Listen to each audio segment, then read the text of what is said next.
Ladies and gentlemen, welcome back to Call of Duty Challengers Elite. We are now in our North American region and ready to bring you some more fantastic games. My name, of course, is Bryce, joined by my colleagues Tan and Ellen. Ellen, how are you? I'm great, Bryce. Had a nice little break there and ready to get right back into the action. But thank you so much for asking. Not a problem. And of course, Tan, how are yourself this fine evening? Fantastic. I'm surviving a lot better than I was yesterday, if I'm honest with you. I really struggled, but you know, I'm powering through this time. I'm getting used to it already. We're past the initial hardship of staying up till 4 or 5 a.m. and we're grinding on through. We're fine. We've got good Call of Duty to watch. What more can I ask for, Bryce? Well, not an awful lot more, but I tell you what, we can take a little look now at exactly what we're about to see. This is the North American region group standings. And it will be fantastic to see exactly what we are in for this evening. As you can see, first of all, Westar, Subliners Academy and the UT crew, all 2-0 so far in their group. Haya and Team Z 1-1, Mocky Mocky, Mr. Mid Maps and Built by Gamers, all 0-2, also 1-16 map count. Hasn't been the freshest of starts for those players, some of which we are going to see very soon. Ellen, any surprises here for you? Honestly, no, not really, because, Wester has just been killing it all season. You expected them kind of stay up top.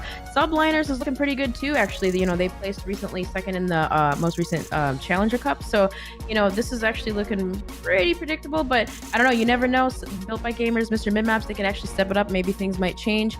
But it looks pretty much what I predicted, at least with Wester. Fair enough. Well, Tan, any other thing you see in this group? For me, I know they haven't had necessarily the best results in the Challengers Cups, but I look at that Built by Gamers roster, and I think, right, these boys should really be near the top of this. GodRx, Kismet, Panda, and Penta. I mean, that's a good squad. That is a very, very good squad that should be causing issues for absolutely anybody in this Elite Challengers season. But right now they're sitting at 0-2. We are going to get a chance to have a look at them today and maybe see what's going wrong. But I don't know, man. You look at all these players, they've all been in and around franchise teams. They've all been in and around the top level of Call of Duty before, yet they can't seem to string a win together at this moment in time. They couldn't yesterday anyway, but they may have a chance to do so today. They certainly may. Well, speaking of all these wonderful teams and what we are looking forward to see of them, let's talk about when we are going to see them. This, of course, is our schedule. If you did join us for the European region earlier on, you will have seen Obtained Esports took down Rams 3-2. What an incredible game that was.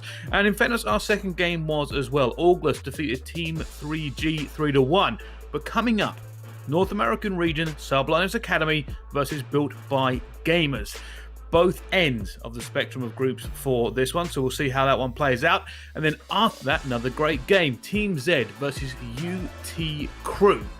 And it should be very interesting to see how that one goes as well. But let's talk then about Subliners Academy versus Built by Gamers.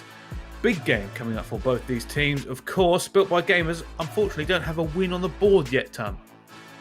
They don't, and as I was saying, looking at that roster, you would really expect them to be able to do something. I'm just having a look who they went to play up against yesterday. They did have to go up against Wester, but then going up against Team Z. Look, we love all the guys on Team Z here in the broadcast channel. Me and Bryce have got a bit. Well, you know what I'm like. I'm biased. I really your am. Biases just under control. No, right? Come on, it's a team with Jerd on it, and it's you. Of course, you like it. Don't start with me. Anyway, but besides I'm a the professional. point. Loose term. But anyway, besides the point, let me get my point across. Built by Gamers, okay, losing to Wester 3-0, it is what it is. But losing to Team Z 3-1, this, I don't know. I just feel as if they should definitely be putting up a better showing in that one. And they don't have anything easier to go in here against Subliners Academy, realistically, who are looking really good at 2-0. I don't think this is the point where they bounce back. This could very well be 0-3 based on their previous results. Now, it could be. Well, I'll tell you what, let's find out what the maps are going to be for this series and see if that helps us decide how it's going to go. Well, looks like we're starting off Moscow Hardpoint, then Moscow Search and Destroy, Czech teammate control garrison hardpoint, and if we get that far, it will be Miami search and destroy. And at this point in the broadcast, we are going to say goodbye to Ton, as it will be me and Ellen casting this next game, as we are going to jump straight into Subliners Academy versus Built by Gamers. All right, it's the Hardpoint, Ellen. It's the start of this one. Built by Gamers have an awful lot of work to do to get themselves back into this Challengers Elite group, but Subliners Academy stand in their way. Yeah, you're absolutely correct on that one, Bracey. Like, they definitely need a lot of work. This Subliners Academy team already looking really strong there. Proloot getting 2 off the start, Spark getting 1 off the start. They're already kind of getting some time on here, but Built by Gamers, you know, trying to come back here, contesting the hill, but they're both just kind of waiting, laying patiently. But, you know, Subliners Academy kind of has that spawn that they want, so we might see Built by Gamers try to reach around and try to take control of the SVs and play around, but, you know, at the end of the day, like you said, they really need to step it up here, and it's kind of hard to do when Subliners, again, already with the 3-piece Spark, kind of going off right now, 3-0. He hasn't even tied yet, so it's going to be really hard now, but you see the rotation start to kind of come in there from Subliners, getting set up. He's already set up on that Street Frosty. He's getting that pick down. Oh man, this is just really going to be hard to take, but Built by Gamers could answer back here. They have control of the second hill. They certainly do. And here's the thing about this, right, is if you are going to try and get time on P1, you sometimes give up P2, but this time around they actually managed to hold it down pretty much flawlessly. And I'm thinking that maybe Built by Gamers should be able to get a good amount of time locked in here. No, yeah, you're absolutely correct. You know, they have the control of that back police station. Subliners is spawning out, but you know, you see them right there. They're kind of rotating through that street, trying to get control, but not before Pentagram shuts them down, gets the 2-piece, but answers back Spart and Proloot. Another 2-piece. Oh, man, they're just trading kills back and forth. Subliners, you can actually already see they're starting to rotate to that new hill, but not before picking up this scrap time. That was actually good plays by them right there, getting those kills, even though they didn't have spawns. They still got those kills in, but now early rotation by Built by Gamers, getting control of this back here. Subliners again has to break through. You know, you see Saints kind of creeping up on there, getting the kill on Pentagram, but they got to look for Gunner back there. He doesn't know he's back there, and he got the kill. So now Built by Gamers has control of the spawn. Now, again, Subliners Academy is spawning out. You know, Built by Gamers is getting these kills, 3-piece down right there. And again, Subliners, they have to get control of these spawns if they want to pick up this hill time. They do, and obviously the biggest thing about this is usually you want to fight from the back, because not only for this hill, but for the next as well, it's wise to end up fighting through bank. So you're going to see a big push coming in here now from Subliners Academy, straight into Kismet. Kismet just rapid fire, and that is going to take down 2. Pentagram gets a 3rd, and that is the end of the push for Subliners. They probably will make one more around street, trying to fight this back out, get into bus control, lock down bank as much as possible, and there you can see that split now coming in. Built by Gamers, sending 2 through bank. It could be a big fight through there. Saints got RX fighting in the middle, and there will be a team kill come in, which should mean the Subliners will hold this, at least for the very start of the new hill.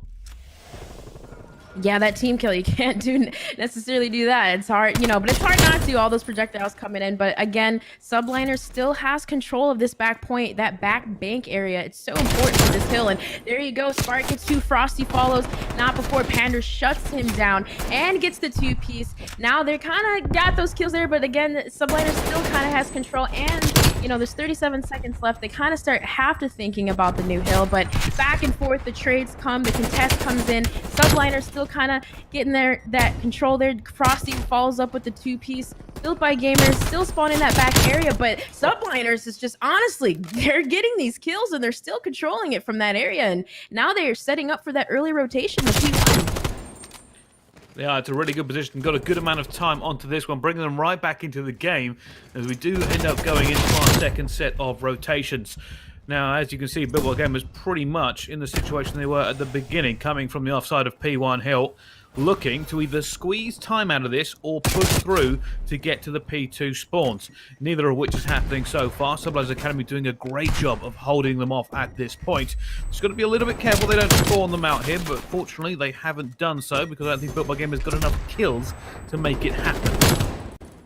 Oh yeah, no, you're absolutely correct. And, you know, you can see right there, Proloot actually is watching that, you know, rotation, kind of rotating back, getting set up for that P2 hill, and you also have Saints back there as well. So, you know, if they set up and get control here, they can easily suck up this time and maybe have a potential lead change. But, you know, down goes Saints, or excuse me, down goes Pentagram by Saints, pushing through, keeping that control on this hill. But again, you know, they're kind of contesting this middle point, but ultimately they need to be thinking about that second hill. And Spartan does a good job getting the 2 kills down there. Subliners is looking in a really good position here to hold this whole entire time, but Pentagram kind of sneaking back by there. I don't think he saw him. I don't think Frosty saw him. Pentagram actually is in the back.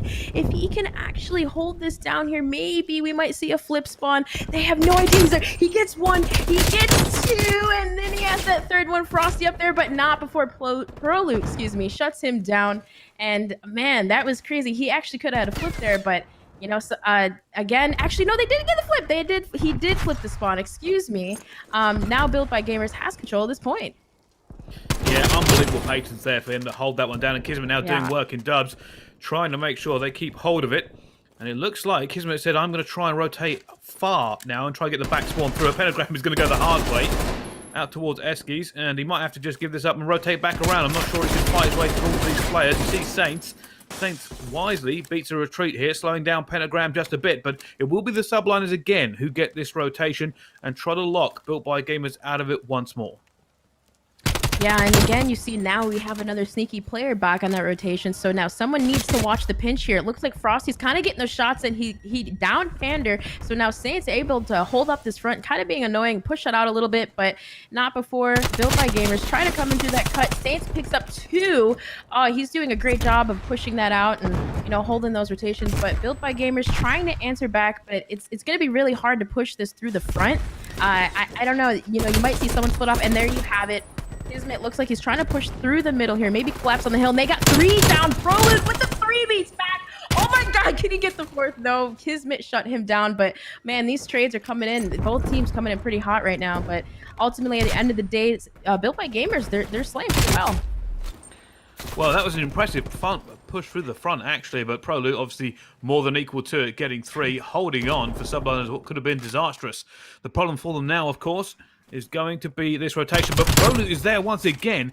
Can they find the player in the back? I believe that's got RX, who has managed to slip the net out towards back bang. They don't know. Kids are now pushing forward as well.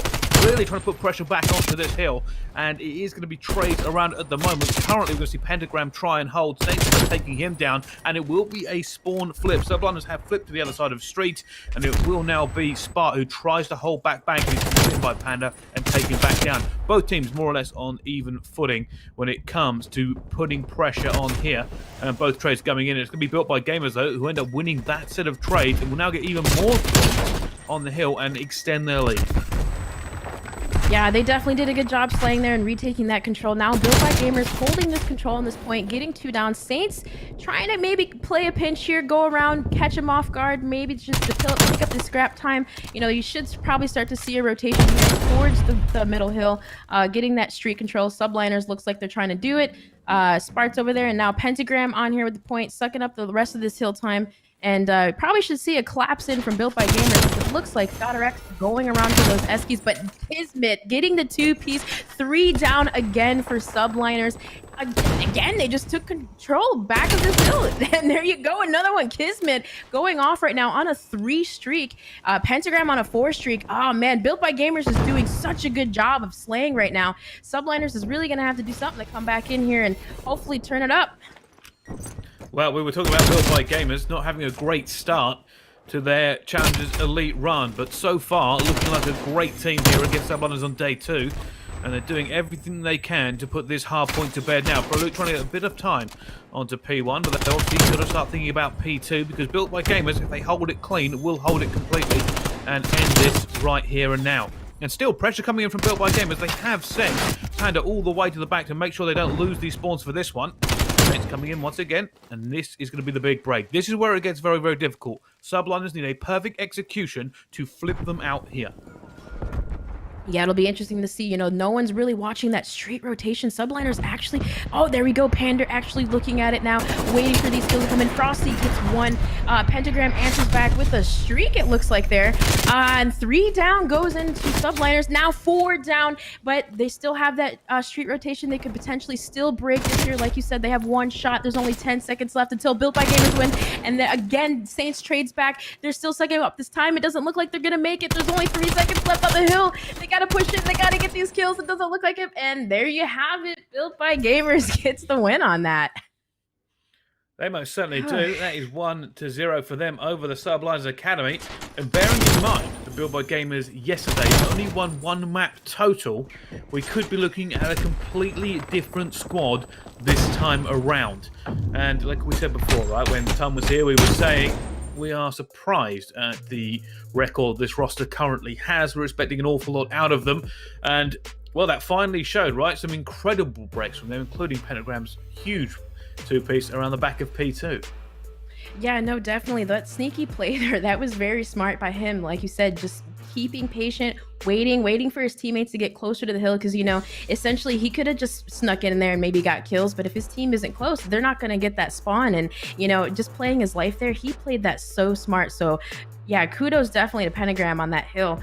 And I too, I kind of was expecting that to be close, because like you said, there's veterans on both teams. But yesterday, Built by Gamers didn't necessarily play the best, but today they're definitely stepping it up.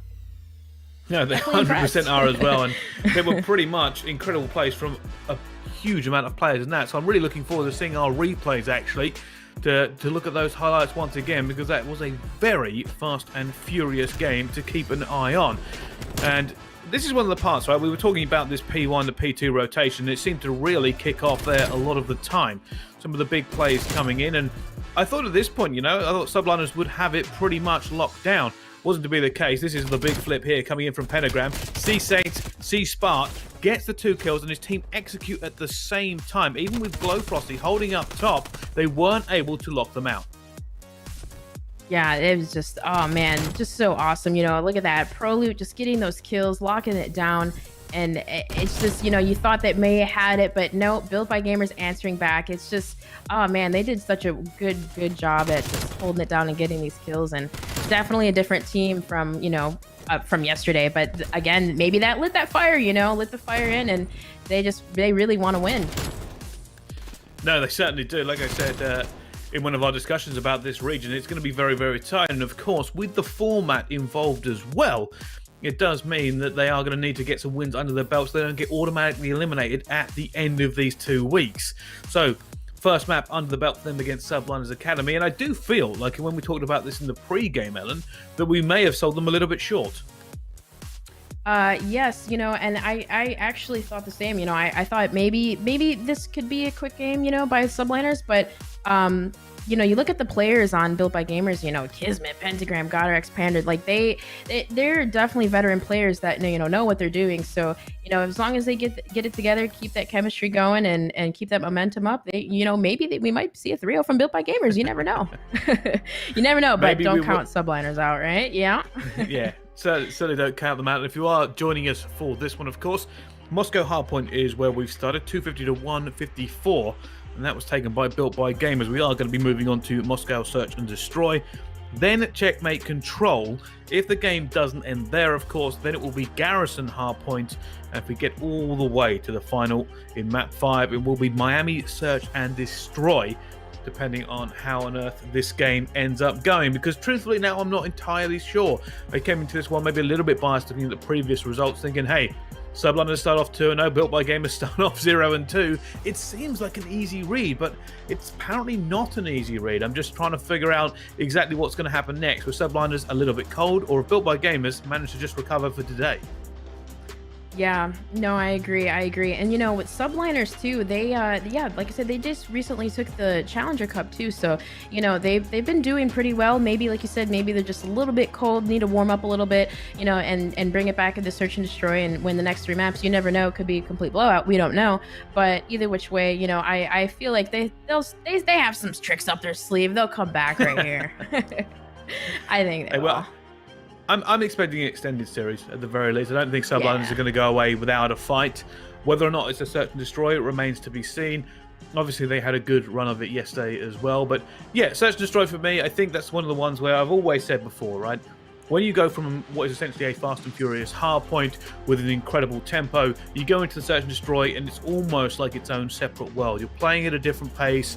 You're able to talk between the rounds, figure out different breaks. You kind of get a chance to breathe, and that's where a lot of teams can recover, and not only that, but kind of recuperate their mental state. Because you don't want to go down first map and kind of be in a bit of a hum and trying to get into it again. Here, at least, you win a round, it's a boost. You're like, yeah, we've got that round on the board. Very important for Subliners now to come out and just play their normal search and destroy, not worry too much about being down in the series. Yeah, no, you're absolutely correct. You know, search and destroy, you kind of have an advantage with that. Like you said, you might go up a round and keep that momentum, go up another round, and you know, it's like the first map never even happened, right? So yeah, going into this series, I definitely think we're gonna see, you know, that level of momentum in there, and it's just going to be interesting to see who may take it. But again, built by gamers, they're probably high on the momentum from that last map, and it might carry into this because, you know, I know we have even on both teams like search and destroy monsters. So I think this one's going to be definitely a close one for sure. Maybe 5-6, Yeah. 6-5, something like that. I feel like it's going to be really close. Well, we'll certainly find out. I believe the game's almost ready to go. But this is another point I was going to bring up. And okay, it's kind of a fallacy in logic, but it's done so often with this one, right? We talked about the previous results of these two teams, and realistically, Subliners Academy beat Team Z yesterday, but Team Z beat Built by Gamers. So logically, you'll be sitting there going, well, realistically, Subliners should beat as well Built by Gamers. They beat the team that beat them. Unfortunately, not going that way at the time, but I believe now we can get into the game. Search and destroy on Moscow. Let's jump on board with the attacking team first of all, and we're looking through the eyes of Saints. Yeah, looks like here too they're actually gonna make a B play. Saints Spark. All right, they actually just traded right there. Kismet kills Proloop, and looks like we're in a 3v3 situation here. So now they're actually pushing into that B bomb site. Built by Gamers knows what's happening now. Kind of get some shots in there. Might actually get this plant off. And it doesn't look like he doesn't, no. Dangerous. There's the two-piece right there. Now left in a 1v3 situation. Looks like shots in. Frosty gets one. Will he get the second one? He might actually get COD timing on this guy. He might. Maybe not. Got to be careful here. Glow Frosty jumps out and is eventually going to get picked up almost. He manages to spin and run away with that one. Not quite, however. And what will be Built by Gamers who go up 1-0 here. And big play of that. Pentagram gets the first player, dips out, avoids the grenade and says, hey, you know what? That worked pretty well. Let's have another try. Saints also falls to him in the end. And all of a sudden they thought, you know what? We managed to make it into B. It's a pretty good place to get the bomb down and then get out of there and defend it. Unfortunately, they weren't able to do that first step thanks to the likes of Pentagram. Speaking of which, let's jump on board with that team. Built by Gamers now on the attack this time around, and it seems a bit of a more standard push from them over towards A. Yeah, this aggressive A play looks like it's coming in too, but it also looks like it's coming in on the defensive side from Subliners. So they're definitely going to be clashing right here. It looks like Battle of the Titans coming up. Nades coming up, Flying's coming up. Kismet gets a kill on Saints. Spark gets the two-piece. Now Frosty answers back. So now we're already left in a 1v2 situation. Frosty might be able to get this kill, but not. Oh, there you go. Subliners actually were perfect right there for the trades. Even though he went down, it doesn't matter. I think who was that? Saints actually there picked up the trade. Or excuse me, Proloop. Yeah, and I don't know. It happened so fast. I don't even know. It happened so fast. You know, it's just literally clash right there. Oh my gosh. I mean, that's what happened today, right? Like, it's a very condensed area. You know, the offensive team's got to push in and try to get a bit of control early. And obviously, Built by Gamers tried to do exactly that and got through it, but Subliners were equal to it. And speaking of which, we're seeing the exact same thing again. Here they go. Glow Frosty going in now, gets that trophy down. His teammates trying to push through at the same time. Pentagram is on that heady. Sees one, sees Spart as well, but Spart already has him dialed in. He goes down, and now both teams have stalled as the second set of trades should be coming in. Just who is brave enough to try and break the deadlock? Oh man, I don't know. Built by Gamers is looking really good now. Now in a 1v2 situation. Frosty, but he gets him down now. 1v1 versus GodRx. It doesn't matter. Oh, but GodRx knows where he is. Oh, he tried to turn on him with the pistol, but doesn't matter. GodRx cleaning that kill up right there. Pistol. Tongue tied. Oh my gosh, these rounds are happening so fast, but it's just definitely so exciting to watch. Oh gosh, look at those clean shots from Glow Frosty. Yeah, I thought they had that. As soon as they managed to break through and get those first few kills down, I thought they should be able to take control. Unfortunately, not for this one, and it will now be Built by Gamers' chance to try and get another point on the board. Try and make this a 3-1. But what is the tactic they choose? Standard A hit again? It does look like it. You might end up seeing Kismet play around escalators here. Oh, actually, no. They're sending another player over. This is not going to be a big hit. Subliners Academy actually deciding to try and take full mid-map control. Spark up the escalator. He sees those grenades going in, but he knows no one has pushed, so that has gone over to the rest of his team. And as you can see, they're now repositioning. It's going to be Saints going into B to try and defend it. He's going to be looking street as well. Kismet is in the area, and this could be a double bluff, though. Keep an eye on your mini-map if you are watching. It's Built by Gamers are rotating back, and Subliners don't know what to do about it. That's another double back. They're trying to outplay them in the mental game. Somebody is obviously calling this blow by blow, trying to figure out exactly where they're going next, and it will be on Saints here, as he will be heavily outnumbered, all alone in B site. In comes the first player. Sees Pentagram. Sees Kismet on the street as well, but no! Kismet is equal to it. It does go down. Glow Frosty trying to back him up here. It now comes down to a 2 versus 2. Saints did just enough to hold that one off, but Bomb does go down, and this is where Subliners have to try and get the trades. Oh man, Frosty right there in the back, holding that back police station there, doing well. It's in a 2v1 situation. This is going to be tricky if you can see this, but he might actually get COD timing. It looks like he's going all the way around. 23 seconds left on the clock, and Glow Frosty's actually defusing the bomb right now. He actually might see it. He gets the kill. He runs away. He's on Prelude's on the chase right after him, and he gets the kill on him. Oh my gosh, that was so close. It looked like GodRx may have won that, but not before being shut down by Prelude, getting that defuse, and now tying up the series 2-2. Well, that was a crazy set of plays coming in around B. Built by Gamers trying to outwit the team of Subliners. And this was a very important kill here. Glow Frosty getting that first player and then seeing the second. Pretty much give him just about enough information. Almost made that clutch, though, going all the way around. Chose a pre-aim and wasn't quite equal to it. But 2-2 is now our score onto this one. Subliners Academy on the attack this time. And I'm wondering if it's going to be standard. It does seem that way indeed. Another big A hit coming in. Ellen, get ready for the chaos. Here we go. Oh, but you know what? This time around, we got Kismet actually kind of slinking around there on the street. He's actually playing smart, but Prelude gets a kill now, left in a 3v3 situation, and now GodRx trading off with Spart. Now 2v3. Subliners actually might get control of the site, but Kismet trying to come in through the middle, maybe get a couple little shots in there, and you know, now Subliners sees that they're kind of scared, kind of maybe just waiting patiently, waiting for the push, but looks like they're gonna kind of inch their way back towards this alley here. Prelude seeing 2, gets 1, gets the other, traded out by Kismet, now left in a 1v1 situation. Saints and Kismet. Kismet gets the shots, but again, Nato shutting him down. Oh man, that AK-74U is just insane. Now Subliners lead 3-2. They do, and again, like I said, always chaos around there at the moment, and they just keep throwing bodies at it. But it is very much blow by blow here. Tiny lead, of course, for the Subliners. And let's see if Built by Gamers can somehow get this back to even. They were 2-1 up just a few rounds ago. Looks like they're going back to a standard hit here. I wonder if they're going to go slow or go fast and try to get straight back into it.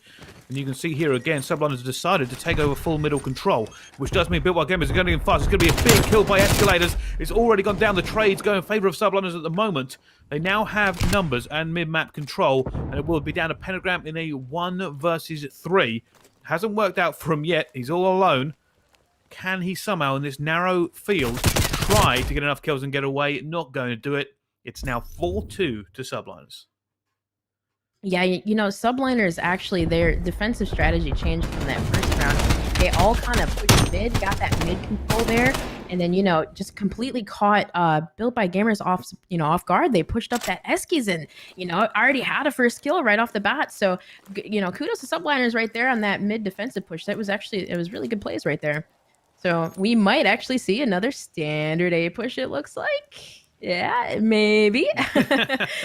And here we go. It's just the easier way to go a lot of the time. Ah. It's always that way, unfortunately. I'm sure, as the meta evolves over the year, it probably won't be. See right now, a little bit of a stall coming in already. GodRx gets one. Spark gets another with a grenade, though. The good wonder about it, there's a bit of a flank coming in. It was going to be Kismet who challenged it. And it looks like they've dived down escalators. Going to try and rotate out of this one. Kismet could play foil, though, if he finds a player for it. Unfortunately, he gets shut down.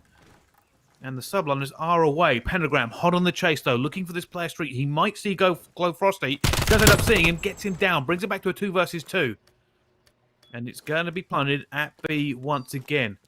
Can Built by Gamers do what subliners did just a few rounds ago and try and win this situation that they are at a disadvantage at? Yeah, in a 2v2 situation, you got Saints controlling this back area. GodRx pushing in through the middle. He might actually see him here, but, it might get caught timing, might not. Kind of tricky. They're actually going around here now. Prelude actually getting the kill. Saints sees GodRx up there. He's going to probably try to pick him off real quick, and he does, and he had the defuse there, and subliners, they again take it. They again take it. 5-2 now. Their defensive there is really good. One. Yeah. That's come down to pretty much big trades all over the place. Come down on 1v1s, 2v2s. Subliners coming out on top whenever it does. Now just on the map point to see whether or not they can tie this series up. And they're on defense this time around. Now, they have the last 2 defensive rounds taken over fully mid-control, and it has worked out for them. So, it wouldn't surprise me to see the exact same tactic come through. But I speak of that, and it doesn't happen. So what is happening is a heavy A stack. 3 players to A, 1 mid. And Prolute is going to have to back off there as well. And here comes the push from Built by Games. Already one's in. Saints have got it, but it has been traded away. More kills going down. Spart actually ended up pre-firing the door. Nobody ended up challenging. Glowfrost in a great place, but Kismet gets another kill. 2 versus 3. And Built by Gamers might take this opportunity to get out of dodge. Exactly that. They've now got over to B. Brought back to a 1 versus 2. It's all on Glowfrosty now. And I'm wondering if he goes this fast to try and stop this bomb being planted, which he probably knows is happening. In there already, so see Kismet go out the door. It's now down to a 1 versus 1. Glowfrosty, I don't know if he's been seen. GodRx, laying patient. Laying still. He's got to find him, and I think he's found Glowfrosty at the back, and he is going to win that as well. Built by Gamers hold on to it by a knife's edge. It's now 3-5 to Built by Gamers. It's still map point for subliners. Wow, GodRx, man. Oh, gosh, these kills too, Kismet. Look at that, going off. GodRx in that spot. I don't think he saw him there. He could have got caught timing and maybe peeked that underneath that car, but GodRx was in a good spot because it looked like he could see bomb sight from underneath there too. So, great plays by him, just keeping that test of patience. He's 7-5 right now. And, I don't know, before Saints got shut down too, he actually was on a 6 kill streak. So, if subliners can, keep that momentum up, they could look to close out here. But here we go, hopping on board with GodRx. It's going to see how we get that defensive strategy going on, but kind of the same A play there. Subliners kind of playing a little bit more patient this time. But you see Kismet on the flank there. He's actually all around. He might actually catch them in the back. Pentagram sees Sparks. He's probably as well. They actually hopped out. They didn't know Pentagram was here. And he managed to get one at the same time, but it has been traded away. Subliners lose a second player. Spark trying to see if he can equal it up, but his teammates a little far away, and down they go. Built by Gamers, bringing this back round by round. Still, subliners only need to win 1 of the next 2, but have the tides turned. Yeah, you definitely see Built by Gamers and some of these doing these sneaky plays. Pentagram getting in there. They didn't see him. You had Kismet working the flank, kind of, distracting him back there. It's just, man, they're definitely switching up strategies and countering them right now. So, 1 more round, subliners, or 2 Built by Gamers. This is going to be close, and this is what we said. This is what we predicted to happen, and look, it's happening. So here we go. Well, let's see what Built by Gamers choose this time. And a little bit of a split and pick, maybe. Spark going for that aggressive push down here on the side. It's a great power position if you can get into it. But look at this. They've gone away from it, and you can already see subliners now rotating back. But they are wary of whether this is a bluff. Nobody has seen Built by Gamers yet from subliners, so they do not know what is coming. It's all going to come down to Proloot, though. They're going to be checking this corner this time around, as last time. Saints managed to get him, and they do instantly melt him this time. Fool me once, shame on me. Fool me twice, not going to happen. Here we go. They're going to try, Subliners, to get in here early. Unfortunately, this is basically best case scenario for Built by Gamers. They have control and they have the numbers. Spark, though, trying to get back into it here at this point. Pentagram gets one back down. Glow Frosty gets another. It's now Saints versus 2. Has to find one of these to have any chance at getting this map done. Looks for it. Saints finds one. That's already down. He's only got 22 seconds left to go. It's got RX he's going to come against. An XM4 set up and ready, but he will have to check the bomb at some point. Is Saints gonna, he's got RX going to get there in time? I don't know if he is. He's trying to get it in spot. He does. Built by Gamers take it to round 11 here in this Search and Destroy. Oh my gosh, it looked like Saints actually almost had the defuse on that, but oh gosh, great plays by GodRx checking that. You know, sometimes, you know, people don't check it. That's why Saints try to go in for the sneaky defuse, but oh man, here we go, round 11. This is crazy. You know, we knew both of these teams, it would be back and forth, and here we go. It kind of sucks if, you know, Subliners does lose the lead on this, but you know, the momentum is definitely going to come in by Built by Gamers. They're looking to push the A bomb site on with Kismet. And my goodness. Here we are, Proloot. Oh, go ahead. What is happening here? It's a little bit convoluted. Subliners don't know how to react. And it will be Built by Gamers taking over again. That bomb's going to go down. Will this work out differently for them this time around? Proloot, maybe the first man in, but he's not going to go in alone. He's waiting for his teammates to stack with him. They still don't have Saints with them, though, so Saints won't be trading anything on the other side of the map. And already Kismet gets tagged up, gets out of there as well. No trade's actually gone down yet, Ellen. And you've got to wonder, already they've lost 2, and this could be over. Built by Gamers may have managed to flip this one all around. Unbelievable scene. It has been Subliners the whole way through, but now Proloot has to make a 1 versus 2 in 16 seconds. They're just going to play the time. This is done and dusted. He goes for the kill. He gets it regardless. He's going to try and defuse, and he knows he didn't have the time because that player was just going to come and get him. And GodRx says, thank you very much. Get that reversal in. Built by Gamers go up in this series 2-0, Ellen, and what a ridiculous wow. Yeah, it was, you know, Subliners. It looked like they had that 5-2 lead, and then Built by Gamers really just clutched up there, surprising us all. But man, it was a valiant effort. Proloot almost had it there, but you know, like you said, he didn't know. It's man, the momentum from that match. It might hit them. That might sting a little bit, but hopefully, you know, into this next series, they just come into it with a clean slate and keep it moving. Well, you would hope so, because Built by Gamers right now have got to be sailing pretty high. Not only have they managed to come back on that map, I felt like I kept saying Subliners have the map point. They just have to win one.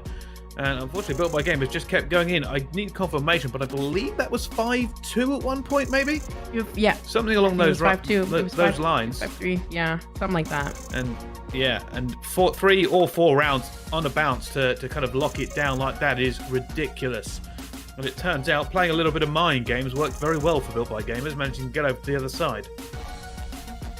Yeah, great plays from them all around, honestly. And, you know, I wonder just what happened on the side of Subliners, you know? Like, what do you think happened? That maybe, like, lack of communication? You know, was it the way that they switched up their defensive strategies? Because, you know, for a while there, for a few rounds, they were locking it down that mid-map on the defensive side. And, you know, it seemed like once they kind of switched it up and pushed that A site, you know, maybe things started falling apart. I'm not sure exactly what happened, but, you know, hopefully into this next map, they kind of just wipe that slate clean and, you know, take it and maybe reverse the series. We want to see another game 5. Yeah, we can do, but we can actually take a look at the replays to see exactly what happened in that Search and Destroy, or at least some of the key moments for it as well. But being honest, maybe Subliners got a little bit too defensive and a little bit more hesitant as those rounds started to go on. Like I said, Built by Gamers weren't giving them the information to kind of figure out exactly where Built by Gamers were doing or what they were doing. As you can see in that replay there, right, that was Saints shutting down their first push when they went to B. Second time round, Proloot ended up staying in the exact same spot. They checked it, expecting Saints. He went down, they just didn't have the numbers, and there were a couple of 1v1s over the place, over the map, that just didn't go their way.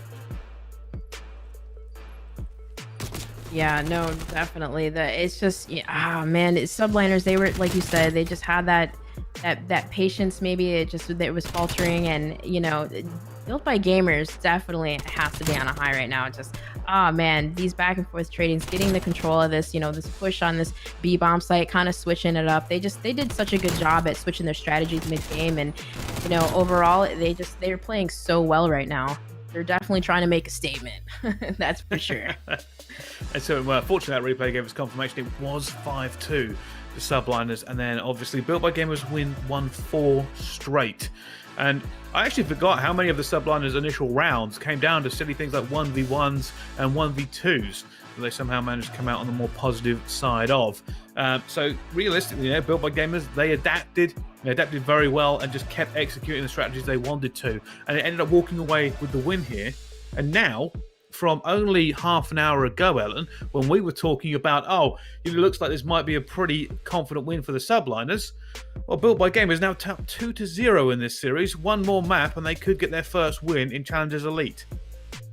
Yeah, no, you're absolutely correct. Taking this to the checkmate control, I don't know. I want to see Subliners come back on this control on checkmate, come back on the hardpoint and bring it to them at 5. It's just that I really feel like this team, just recently again taking the Challengers Cup and doing so well. This is kind of, this is surprising. It is surprising, but at the same time, Built by Gamers is a good team. They have a lot of good players on that team, and they're on a really high momentum right now. So either we might see. I feel like if we do see potentially a map 4 to Garrison, if it takes that, we might see a map 5. But if they are still on that high, where it could just be a clean 3-0. Could just be a clean 3-0. It could be a clean 3-0, and I'm looking forward to see whether or not it is, because I am surprised. We were expecting maybe a tight game. We said Built by Gamers, they look like a squad.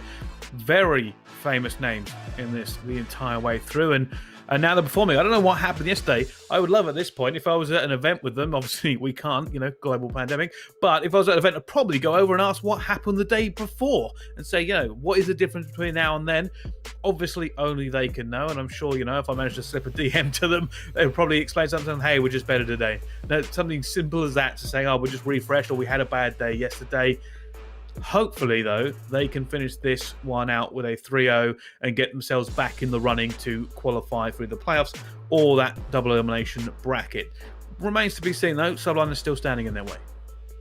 Yeah, no, absolutely. I would love to ask, what changed? But at the same time, teams is it the teams that they played, maybe like different play styles into the mix from yesterday today, going against Team Z, UT Crew. But I don't know, if they keep that, if they did change something, maybe it's just a momentum factor. I'm not sure. Or, just a simple play, just went over the gameplay from yesterday and we're like, okay, we need to fix this, and this. And now coming into the series today, they made those changes. And, clearly whatever they did, it's working well for them. So hopefully, Built by Gamers, more power to you. Close this game out right here. But Subliners, I really would like to see them come back on this next one. I would. Well, I'm sure we might see that one. But here's the funny thing. Like, we're talking about the Subliners having to regain here. They were actually having a great time on the Search and Destroy. Like, I thought that was over. And I was like, yeah, this is done. They're going to knock this one out of the park. We're going to control in a few rounds. And somehow they threw it all away. And I don't know. I'm very curious to see how they are doing in kind of a mental state, or whether or not they can just regain from this and settle down and play their normal Call of Duty. But Control is the next game mode up and ready to go into. We're going on to checkmate between these two. Obviously, Built by Gamers just have to win this one to get their first win in Challengers Elite. Subliners, if they can somehow make a full reverse sweep, will be their third win. But let's see how it's going to go down. On board already with God RX. And it looks like maybe just going straight down a street. Yeah, and it looks like two Subliners is actually, while they're going down A Street, they're inside of B, kind of already getting 2 kills down, pushing towards their spawn, already keeping that level of aggression, trying to be annoying in their base, but answering back Saints. He's kind of he's set up to get these kills in their base and be annoying, keeping the pressure on them, But down goes 2. Pander killing Flow Frosty Saints, and now another one goes down. Pentagram just clearing out the base, now getting ready to push up and capture those zones. And it looks like Kismet's already on A, getting that capture in. And here he goes, Saints kind of flying in, getting control of this plane, getting those kills on God RX. Down he goes now, getting shots dropped into pentagram, and there you go, Spart. Right there to get the trade. 3 down, 4 down. Now, this is not a good situation for Built by Gamers getting trapped in their spawn, but as long as Subliners keeps that pressure, they should be able to get this, keep this momentum going. Right, let's see whether or not they can do it. Saints waiting patiently here. Sees Pentagram, decides to take that kill. Obviously now going to have to try and move. Players all around him, and he is going to get another player and gets out of there. Can he get Kismet as well? No. Eventually goes down. 30 seconds left on the clock here. Built by Gamers will have to make a move, and that move looks like it's towards A. Controller playing Kismet, should do one there as well. Spark trying to get these players down so they can get them out. Kismet holding their top wing, and this should probably be an A control here for them. Don't know whether Subliners are going to go for this big push now that 2 ticks are done. Risk versus reward. It's probably not worth throwing the lives away, considering they've now got to defend B. And they have more lives currently. Well, I can't say that. It just ended up tying up for them. Kismet already going to try and push. Get around to Wood's side and maybe allow his teammates to come and reinforce him. He's got to be careful. You know, He needs to pick his moment. Yeah, I was just going to point out that Prolute actually was on the other side of their spawn too, but down he goes. Godorex actually shuts him down. Actually watching that spawn pinch now. Here's Saints kind of just pushing up, but 2-piece in for Built by Gamers now, keeping control of that B side. Prolute trying to answer back, throwing the stuns, throwing the nade. Hander shuts him down. They have complete control of this. Now Spart up top trying to get those kills out, but Kismet trades him out. They're capping this right now in complete control, and it looks like, though, Saints answers back with the 2-piece, getting that plane back, and he gets the 3-piece. Saints going off for the squad right now. He's on a 3-kill streak right now. Yeah, that was a huge shutdown by them. They had so many numbers there Built by Gamers. They could have tried and get a little bit of a stack to boost it in the second tick. That did not happen thanks to the efforts of Saints, and now they have to reset. Kismet thought he's going to get a bit of playing control. Saints up here at the moment looking for it. And Kismet could have got card time. He does. Spart ends up taking them down. They need these trades to go their way. They don't really have the time to mess about here. But there will be Panda. Panda gets 1. Going to see down here maybe, but already getting back onto B. Prolute though, around the back. Can he get GodRx as well? No, going to have to jump out of emergency. Sees GodRx again and ends up taking him down. And as much as Panda is trying to do on B, it's just not enough. And I don't think Built by Gamers can actually get there now. There's only 2 versus 6 anyway. But I'm pretty certain they've been locked into their spawn. Yeah, it doesn't look like that. Saints actually getting him now. Kismet the last alive, 1 second left, and there you have it. Subliners actually takes control of that and leading the series now 1-0. It was definitely, you know, it was tricky. It was close there, but Saints with this 3-piece right here underneath the plane. My goodness, what an absolute monster that 74 you. Oh gosh, that was great plays by Saints. It was, and it's probably a little bit closer than I thought it was going to be.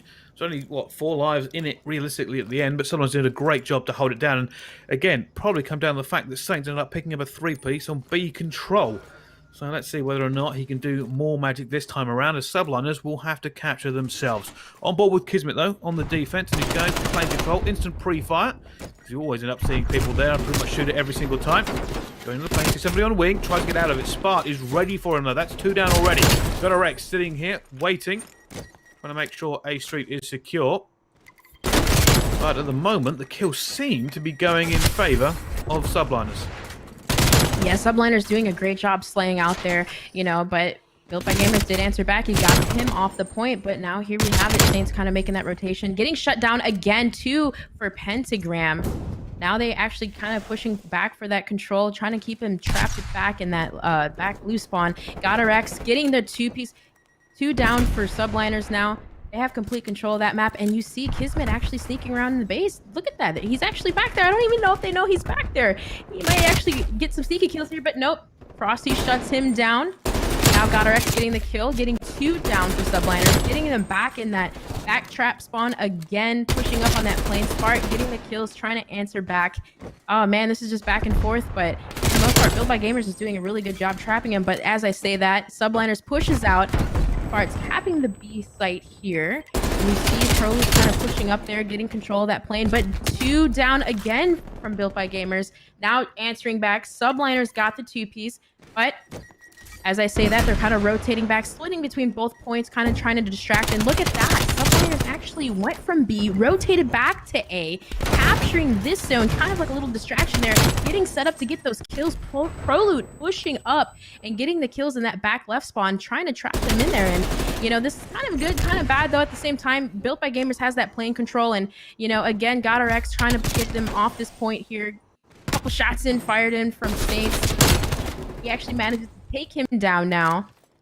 And they actually might get the cap on that, get that extra time on the clock. So now 1 minute and 20 seconds left to capture B.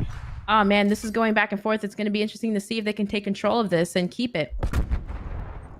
Well, interesting play from Subliners to kind of give up and go for the easier one. And it does make sense a lot of the time, and it has paid off for them in a massive way.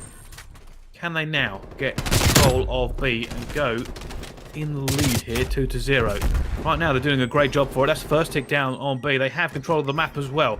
Reinforcements now coming in. Panda does take down Glow Frosty.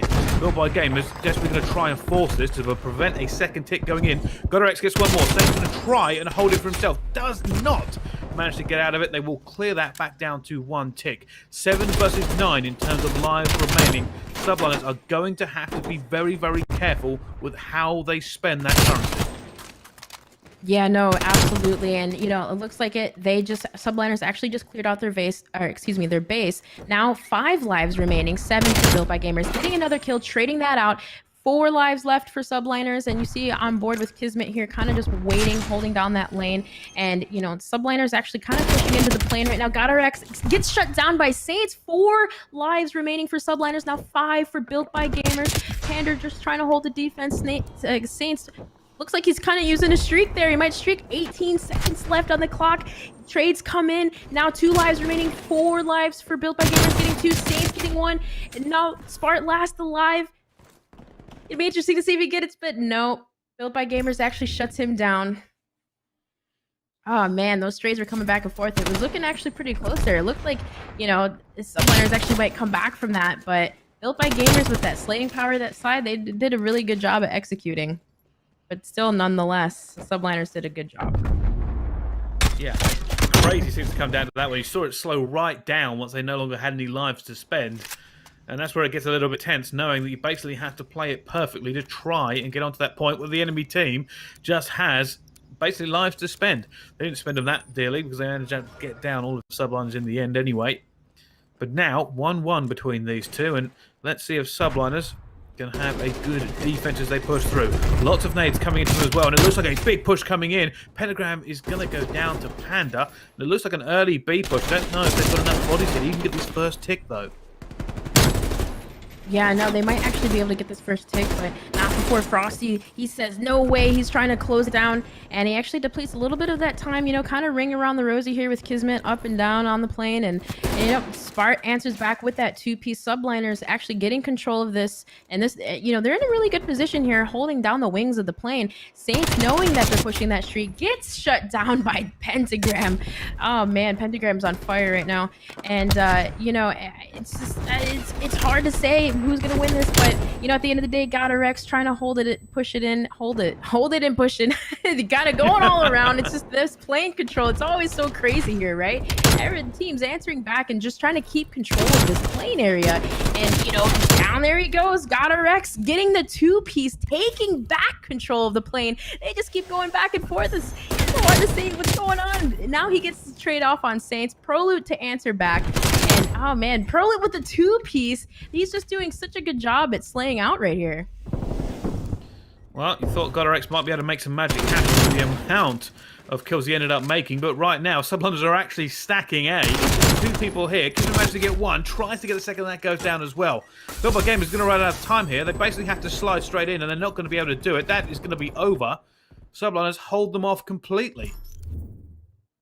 Yeah, definitely. The trades were just going back and forth. GodRX was getting them, Saints, Frosty, everybody was just trading back and forth. But at the end of the day, you know, times runs out on the clock, and if they don't capture at least a single point, then you know you don't get an extension on that clock. And Subliners just, you know, they did a really good job at defending that both points.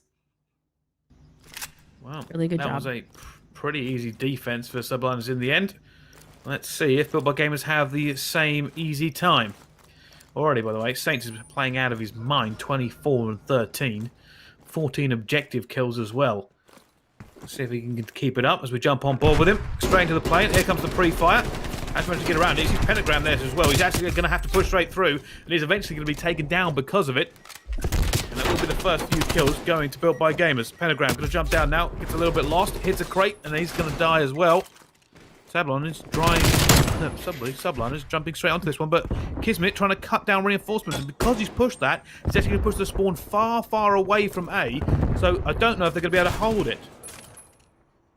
Yeah, and Proloot actually was pushed up there too, trying to, set up for those picks. But here you have it, Subliners actually working towards that B site.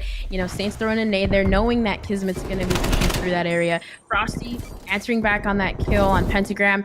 And, they're doing this kind of strategy again, going to B and rotating back to A. Subliners is really doing a good job of that, of just kind of, confusing their team. And here you have it, Proloot in a gunfight with Pentagram and see if he can get the kill.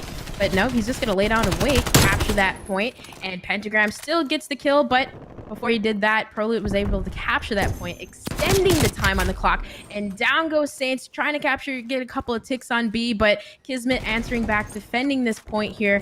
And, Built by Gamers is getting the control again, 2 down for them. But Proloot's waiting here patiently. He knows that he's in the plane. Just trying to hold control of this plane area is just so key for this map. And here you have it. Proloot is just pushing through. Kismet trying to come up behind him, but oh man, it's just hard to tell back and forth if they can capture this with a minute and a half left. We'll see. We'll see indeed. They really struggled last time around. Proloot though, going to go find GodRx. And there's a lot of buddies for the Subliners all around B now. First tick has been done. They have made the kills at the same time. Second tick also. They've got 2 players on it. That's another 3 down. And surely they're going to be able to get that second tick straight into it as well. Pentagram chasing the player into their spawn. Desperately trying to take them down at the same time. Look at that tick go. And they just can't get a kill. Built by Gamers are floundering now in face of the guns of Sub Academy, trying to get through it, and there we go. That tick, they stacked it. It's all over. That's all you have to do to make those kills. Get on, get the ticks, and get it done. And Subliners have done that, and this will now be a 2-1 game, still in favor of Built by Gamers. But Subliners seem a lot more confident this time around. No, absolutely. And, you can see, too, Proloot just pushing up in their base. I feel like for control, that's so key. At least have that one player that pushes up, kind of, just is annoying. And then you can set up the pace for your team to push into the point and keep them pushed back in their spawn. Obviously, they're not going to run toward the any of the capture points if you have someone behind you shooting it in the back. And Proloot was doing a good job setting that up. Subliners did a really good job of that. Yeah, they certainly did, and they seem very organized in the way they take down that checkmate control. And like I said, that last bit there, that interesting strategy you talked about, Ellen, right? Going to B and using it to bait players over to try and defend B, knowing that most teams don't want to lose B first. It's very difficult for most teams to take it, and then going, right, divert now to A. We can get A control very, very easily with the players on this side of the map. And it worked for them twice, which I was surprised the fact it ended up working again. But yeah, they locked it down, and Built by Gamers, when they were on attack as well, they couldn't even get anywhere near either point as they run out of time. Yeah, no, absolutely. That was definitely it was really cool to see that too. You just see all those yellow triangles right there capturing that point, and then you see them just slowly shift over. So definitely it definitely took a lot of communication and teamwork to make that play. Whoever, was just shot calling and say, all right, let's go. It was beautiful by them. And, you saw too, Built by Gamers started to go to the B point, like, all right, where are they? They're not here. Oh no, we have to rotate back. But at that point they already had a couple of ticks. They managed to capture that point, and from there it just, I don't know, it was just really cool to see. I wasn't expecting it to happen though, like a second time. I wasn't expecting it to work a second time, just like you said. No, certainly one of the highlights of that game of Control for me. And speaking of highlights, we now can take a look at our replay package to bring you all the biggest kills and moments from that one.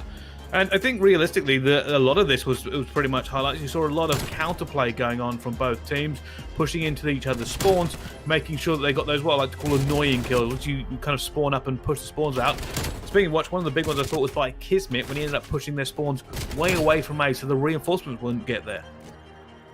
Oh yeah, no, that was definitely smart, and it requires a lot of patience too. Sometimes you see people, sometimes you might let them walk by and just wait for other people, but for the most part, yeah, both teams were doing it very, very well. And Kismet, like you said, he was being sneaky. It's just so cool to see this. It's awesome.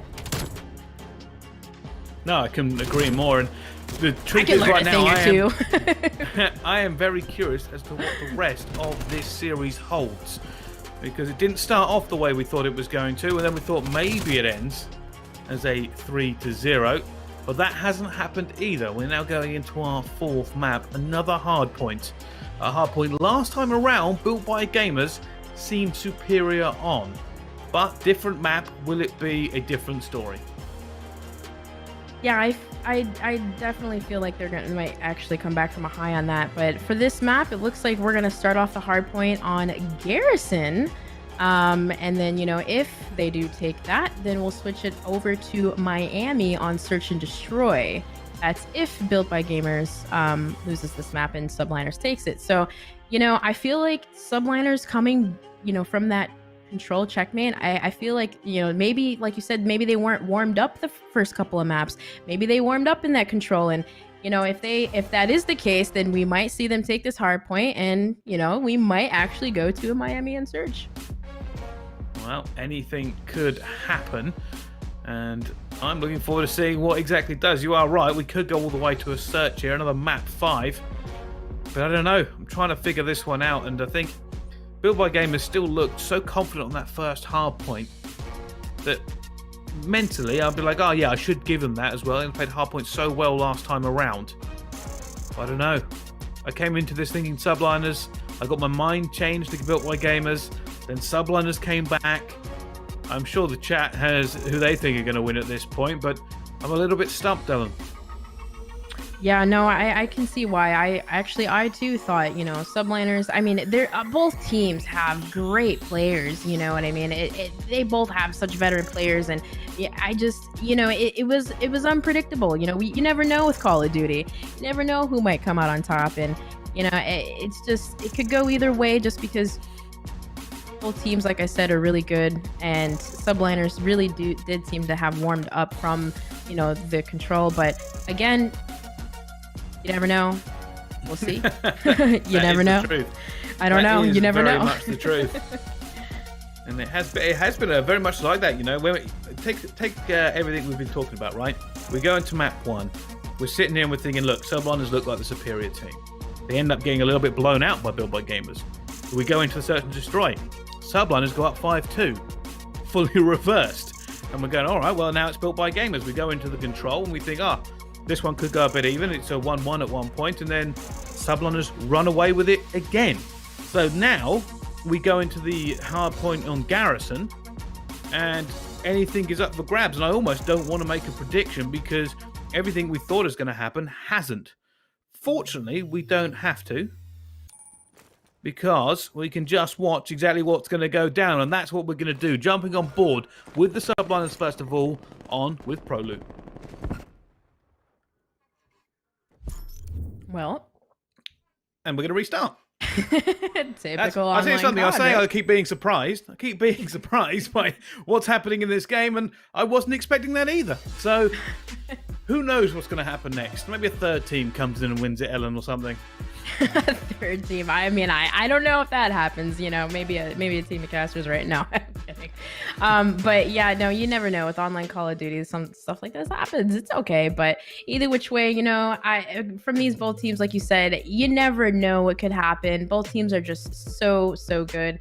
And again, Built by Gamers yesterday may not have the best day, but maybe talked about what they needed to fix, and they fixed it into today, playing such a stacked team. Subliners again looking really good yesterday, 2-0, but either they come back and win this reverse sweep, or we might see Built by Gamers take it, fix those mistakes and take it. So I think we're good to go starting off on the Hardpoint. So no, you've jinxed it, Ella. Second time. Reset again.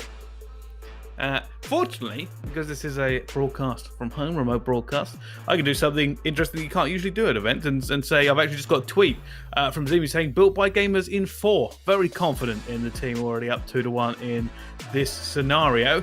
And like I said, there are probably a million predictions going on at the moment, and I'll be honest with you, normally I was pretty confident and I usually stick with my gut saying it, but I don't know. This entire game hasn't turned out anything like I thought it would.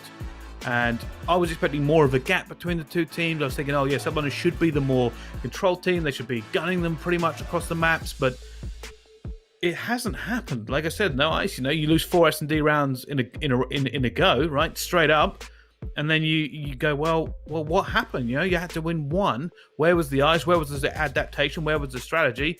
If you don't have that, but somehow on control, nail it down, you kind of leave yourself in limbo of what we are going to expect. Now, I can confirm that the game appears to have started once again. And let's see if I think it stayed this time around. So I think we should be able to take a look at it here. It doesn't seem to be a restart anymore. And that is something I'm hoping we can now take a look at, as we are now into the first hill. Here we go. Finally, this game is underway. On board with Built by Gamers. And Spart is already lighting up the kill feed. Yeah, Built by Gamers already slaying out so well. Excuse me. Actually, it looks like is it Saints on an actual 5-kill streak right now, getting a 2-kill streak.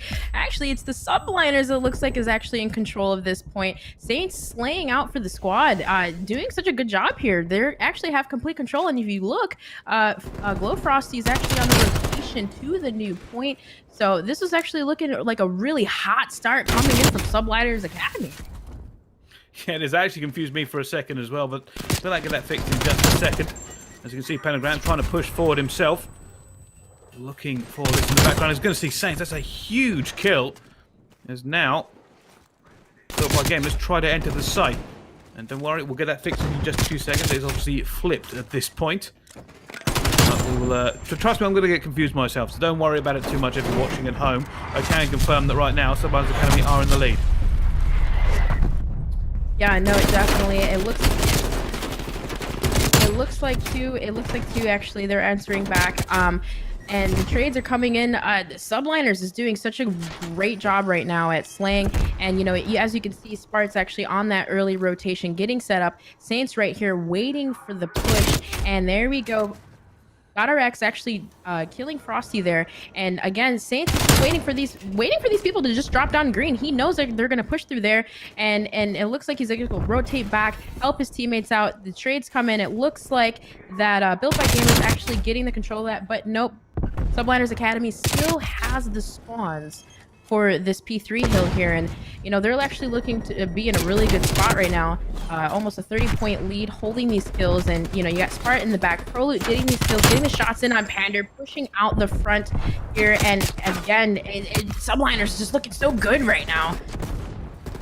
They certainly are, and this is a good rotation for him. Kismet going to try and hold this one over here. He knows players going to be around him. He's going to end up going down as a player ends up challenging as well. Subline is doing a massive job to hold this one again, and I said we don't know what to expect, and what we've found going into this hard point is that the Subliners are in full form. Yeah, they're definitely looking really good right now, setting up, and again, they're pushing out of this point, almost 60-70 point lead here. Spart getting kills down on Pander again. Oh, he actually got the 2-piece there. Crazy how well there's. Oh my gosh, 3, 4. He's on a 5 killing streak. Oh my gosh, that's it. He's going crazy right now. Massive for this Subliners team, and they're just locking this in so well. Spart slaying in. And see if he can continue the streak. Oh my gosh, shots into Pentagram, but no, he shuts him down. Now, Subliners definitely had a lot of time on that hill, and they're in a good position now. They can set up for this new point, but it looks like that Built by Gamers is pushing through that rotation, trying to get in that early rotation. 20 seconds left on this point. Saints gets that kill on Kismet. He knows that someone's back here, getting the shots in on Pentagram. Will he get it? He might be able to clean up the kill, but no, he backs away knowing that his... Built by Gamers actually has the, teammate there. He gets one. He gets the other. Nope. Pander shuts him down, being in a position to trade. But Subliners answers back. Prolute, Kismet in the back. Oh, no, gosh. Trades are coming in. They're just trying to get control of this back spawn. It's just crazy to see. And there you have it. Spart, he's just going massive right now for Subliners. Him and Saints both 16-8, 17-7. Subliners, they have to be shut down if Built by Gamers wants to come back on this. Well, it looks like maybe I'm going to start off a little bit cold in those first two, and now asserting their dominance over this hard point, and you are correct there. That is two phenomenal score lines from Saints and Spart. Hannah, though, trying to bring this one back just a little bit as he tries to shut these players down, but Spart, as you can see, making even more kills as eventually get traded for this one from P5. And now we go back. Sublime is in control of P1 to begin with, not actually fully giving it up. Looking for top control at the same time. Kismet gets one, and they will get 10 seconds off of this, but they are now about 80 points behind as we go into our second set of rotations. Spart, again, another kill. He is on fire so far in this game. See him. Dodging. He's got RX, tries to get out of there, not quite able to. That will be traded away at the same time. Glowfrosty, though, comes in to help out his teammate. Gets to himself. Gets challenged by Kismet. Both teams now throwing everything into this fire of combat to try and keep this tempo as high as it is. Yeah, and they're just definitely trying to, like you said, keep that tempo up. Saints, though, answering back. They have Subliners actually has control of this. 2-3 go down for Built by Gamers. Now Kismet answering back on that trade. But again, Saints just controlling this hill, getting set up, and he knows where they're spawning. It looks like he's looking for these kills here, just trying to be aggressive on the push. Killing Kismet. No, Kismet knocks him down. Now Frosty actually answers back that kill, and you know, Subliners is doing such a great job at slaying right now, but you know, getting set up for that P2 hill looks like it's starting to happen. Frosty's actually already there, set up on the rotation, waiting for these kills to come in, but Pentagram fighting for this back spawn, gets taken out by Prolute. Now Pander answering back, they're just really trying to push through and get control of this back area, but again, already early on the rotation, Subliners Academy is just doing a great job at these rotations right now. They're holding it firm and refusing to let Football Gamers in. But however, one player slipped the crap, got through archers, and now there's pressure coming on. And Glowfrosty is equal to it. You know, sees another player come up top, trying to get him as well. Has reinforcements, got RX though, gets one, and somehow stays alive. Eventually traded, not able to take on 3 players with 1 gun barrel. And at this point, it can be very realistic to see Subliners cross that 200-point mark. Luke trying to get some shots down long range. 22 seconds left to go. Glowfrosty on a 5 streak. Going to try and jump out here. Hasn't even bothered to reload. Only 10 bullets. Only needs 5 as his teammates end up getting that team shot with them. And the rotation coming in. It's all going to come down to number 6. Prolute on that first gunfight. Gets it originally. Allows his team to get back there with him as well. Another big kill coming through. Prolute gets a second. Sees another one coming to vent. Probably going to ask his teammates to help him out. GoodRx gets that one through. But that nade comes out and Prolute gets that streak going. Glowfrosty is here now at the same time with a 6 streak. And they are really turning up the heat here on Built by Gamers, who can't even get close to the slaying shown by the Subliners. Yeah, it definitely makes you wonder, you know, if they were or weren't warmed up, you know, getting the trades on this, but they have complete control. Down goes again, too, for Built by Gamers. And man, the level of aggression that they're showing here is just so wonderful. Down 2 goes again by Subliners. And again, they just have complete control of this hill. And, you know, you might just see them all stack on the hill. But contests come in. GodRx actually gets the kills on that. But no, Spart answers back. Pentagram answers back again. And now it looks like they're going to try to control this from the front, but again, Frosty just answering back, going massive right now, and it looks like this actually might close. 2 more seconds left on the clock, and there you have it. Subliners take that win, 250-79. That's a crazy game from them. That's a beating. Welcome to the 100-point club, Built by Gamers. Absolute destruction on that map, and it wasn't even close. Like I said, we saw multiple high kill streaks coming from players like Spart, who's actually going to be the best killer of the game because, let's face it, just destroying an enemy team is probably the best play in most games. Yeah, you know, and like you said, maybe just they weren't warmed up the first couple of maps, but they really turned up the heat right there in the last 2. So now we're taking it to that 5th game, game 5, and oh man, they just... what do you do in that situation when you're getting slayed like that? You know, it's just really hard to answer back, and Subliners just did a really good job of slaying right there. No, 100%. I mean, really good job is probably even an understatement in that regard. They just rushed all over them, and you are right. What on earth happened the first 2 games? I mean, thinking back, you could say if that hadn't had that reverse on the S&D, you know, that could have been a Subliner 6-2 or 6-3 for them. Would have been a pretty dominating start, going in control. Maybe just that very first hard point, the Subliners weren't ready for it, or something along those regards, because that was, well, quite frankly, outrageous. The Built by Gamers were put into the 100-point club. They barely even seemed trouble with subliners. They were just picking them apart for fun. And we're going to a map 5. Yeah, it's you know, but you know, you got to think about it. The second map, it seemed like you know, even though it was close, Built by Gamers actually ended up closing out there. So will we see another game like that where, you know, it could be a completely, you know, huge blowout, but at the same time, Subliners Academy did have that 5-2 lead. They're probably thinking in their head right now, we should have never even lost the first Search and Destroy. So, you know, maybe just coming from that momentum, they just completely turned it around. And, you know, you wonder if this game will be close because, you know, technically it was a 6-5 game, but the Subliners did have that initial lead.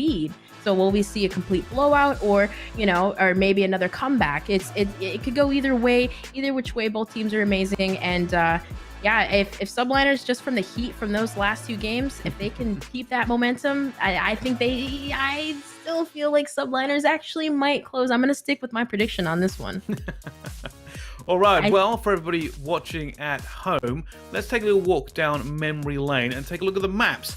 And this is exactly how this series has ended up going. First Hardpoint on Moscow, it was Built by Gamers, 250 to 154. Then we went on to Search and Destroy on Moscow, incredibly close game, 6-5 though, Built by Gamers edged it out.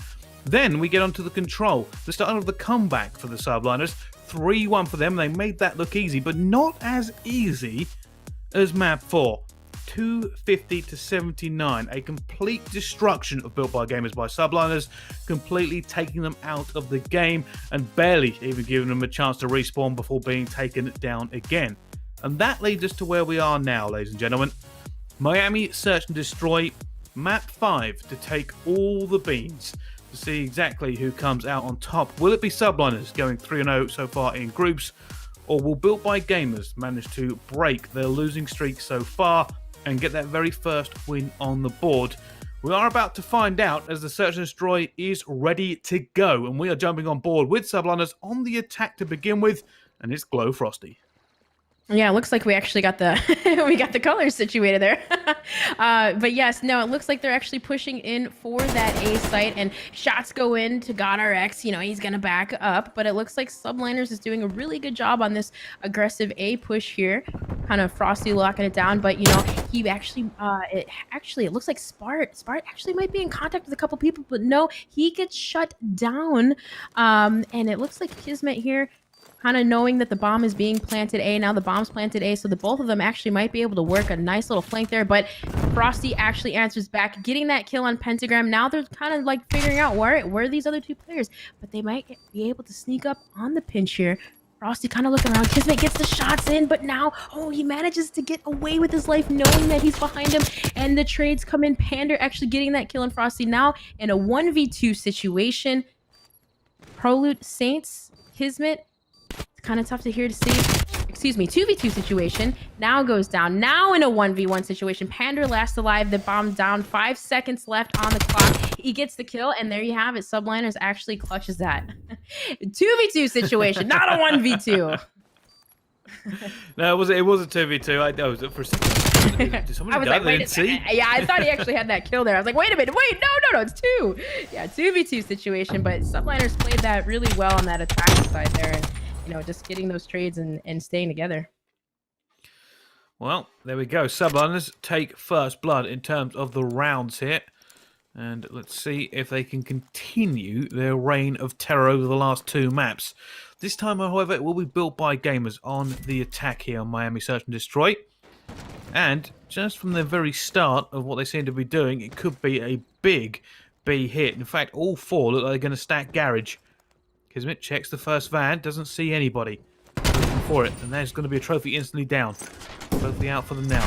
Here comes the big hit. You've got to look at purple, you've got to look at jump up, you've got to look at back alley at the same time. They're really similar as well. Spark going to go in for it. Saints gets 1.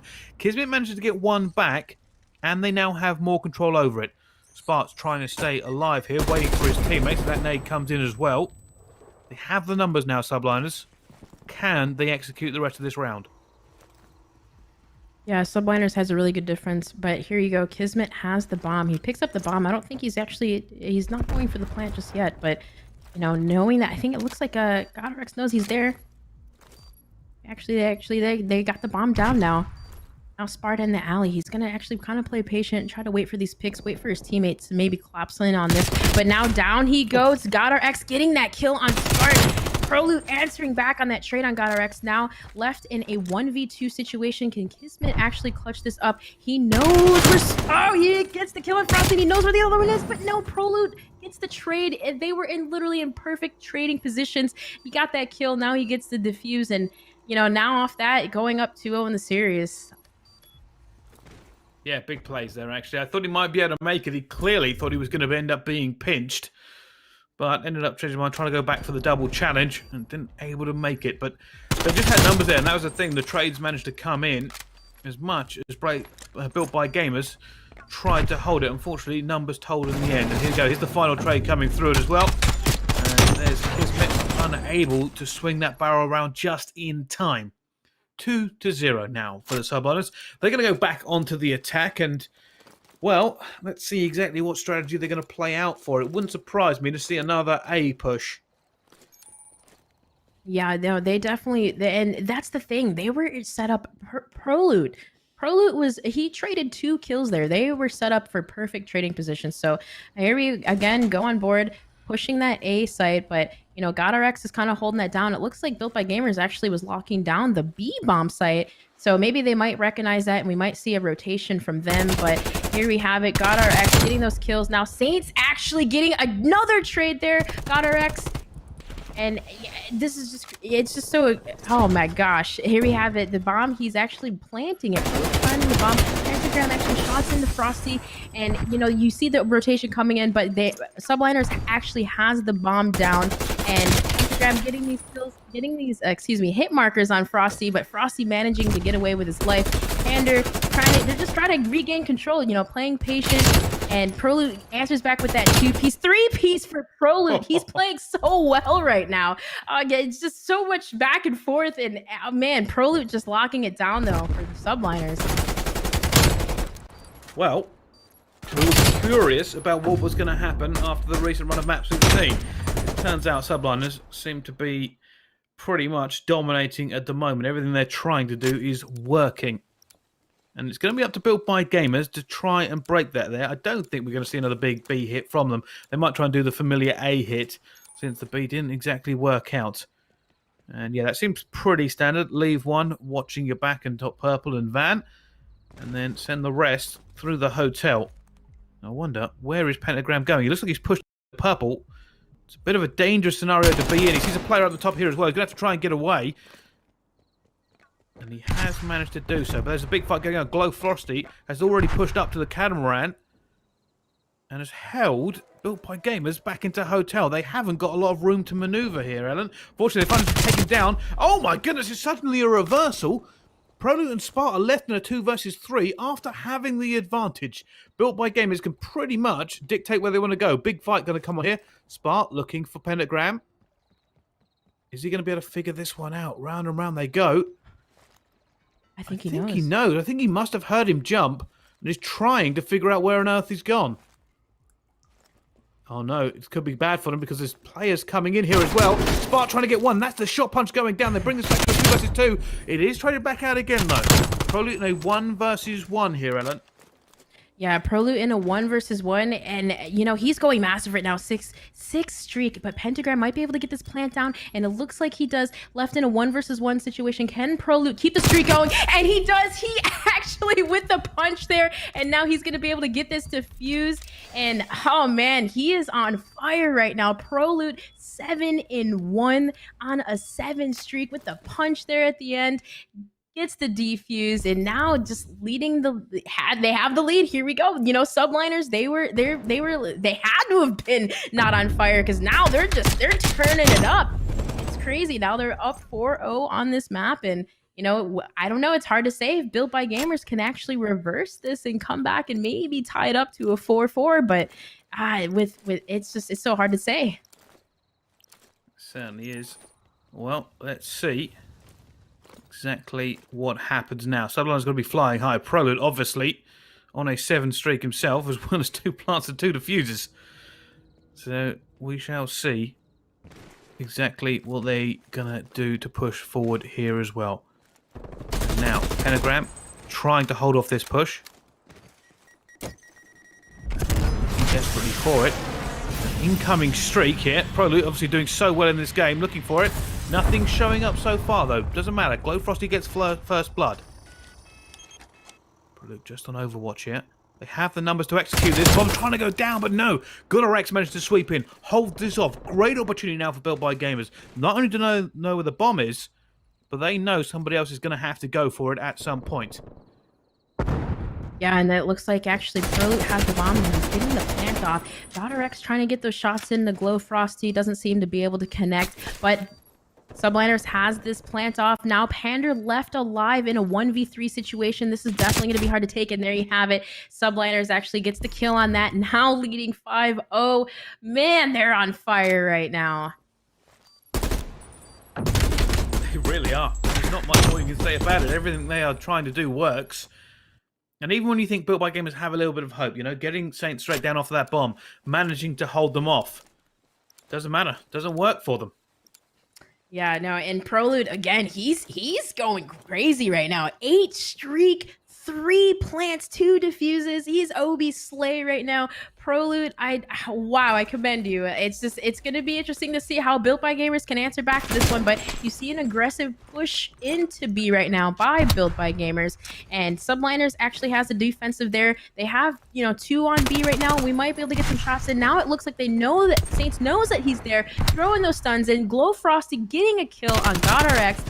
Saints answering back on that kill on Pander. Now left in A3, and that's it. They just dropped. I don't even know what happened. They just dropped so fast, and there you have it.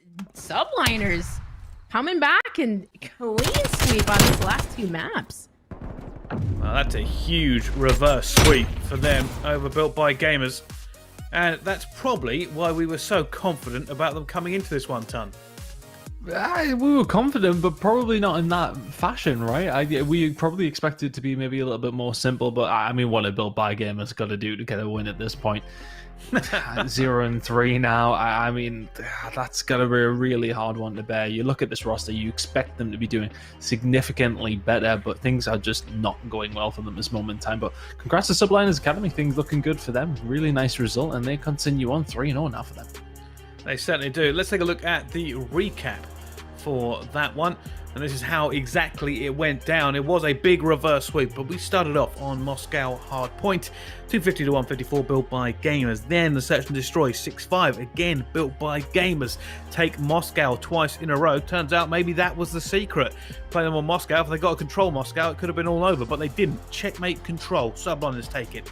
Then onto the Garrison Hardpoint. Subliners destroy Built by Gamers in a ridiculous game. But then an even bigger, more destroying action, 6-0. Search and Destroy. Proloot went huge and completely obliterated the enemy team. If you just take the bottom 3 maps, the back 3 maps, Subliners look like they're in a class of their own. Yeah, I mean, they looked really nice on those last 3 maps, which is great, but I think they'll probably have to have a look at those first 2.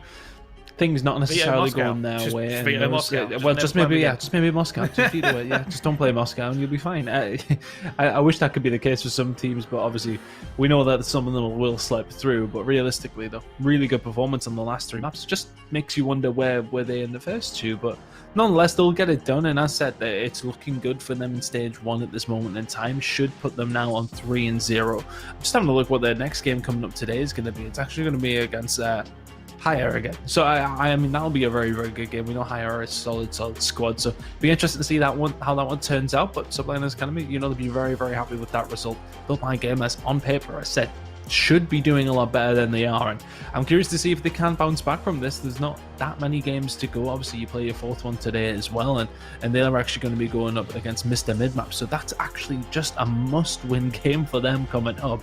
They need to get it done. They need to start climbing very, very quickly.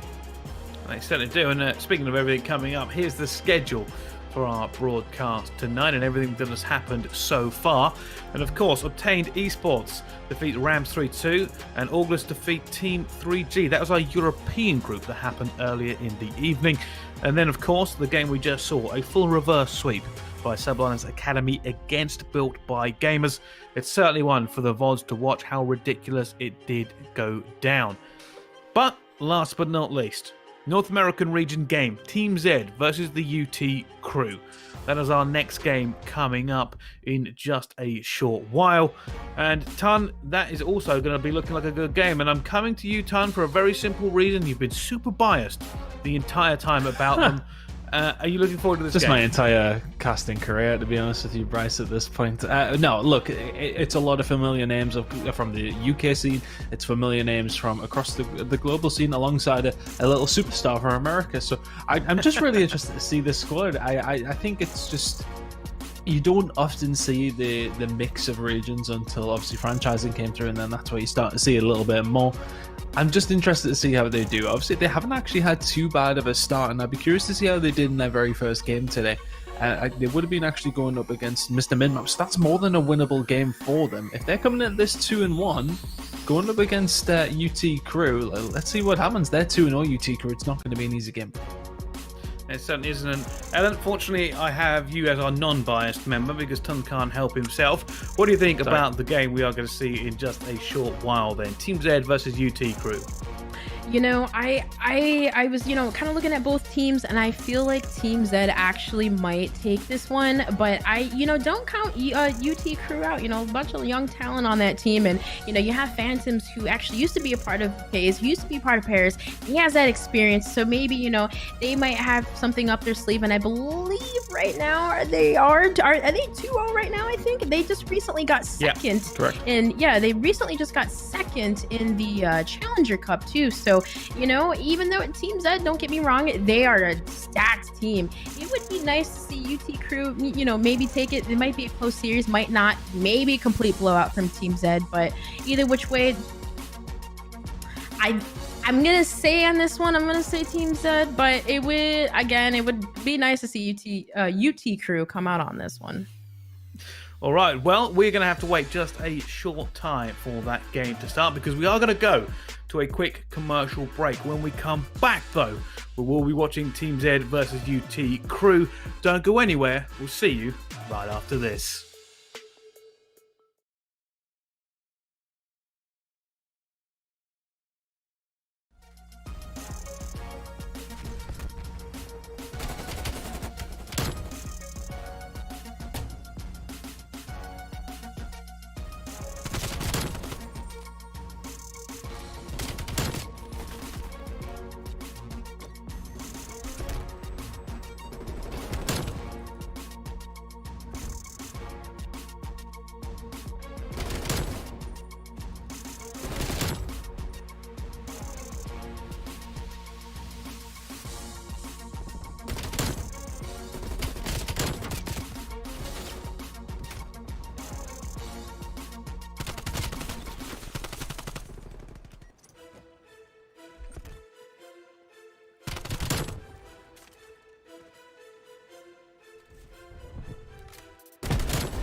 Ladies and gentlemen, welcome back to Call of Duty Challengers Elite. This is the series where, of course, we have the top 8 teams from 2 different regions, all into groups playing each other for the chance to win an incredible amount of money at the end.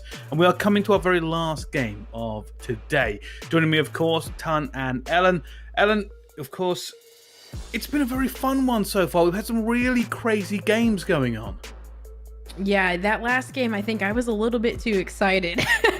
But no, it was definitely, we've been having some crazy, unexpected games today, might I add. So that last one there, though, Subliners coming out on top, it was really exciting to see. Definitely. It really was. Tone, you kind of got to watch it maybe laid back, chilling for that one as you were off camera. And hopefully this last game is every bit as exciting. Oh, I had my feet up, don't you worry, man. I'm just getting to that point now where I'm just like, okay, let's not get too comfortable sitting here, or you would have cut back to the camera and I would have been a kip. But thankfully, I was sat upright watching the Call of Duty. It was a very, very good game. We've had good games across the board, and this one could potentially be it. I feel like it's going to be one of those games where it's going to be super close or over very quickly. I don't think there's going to be any in between. So I'm not sure. I'm not sure which way it's going to go, but I hope it's a good one. Yeah, me too as well, and I'm thinking it's going to be as well. And of course, let's talk about the game we are going to see. If you are just tuning in, where have you been all night? But also, this will be Team Z versus the UT Crew.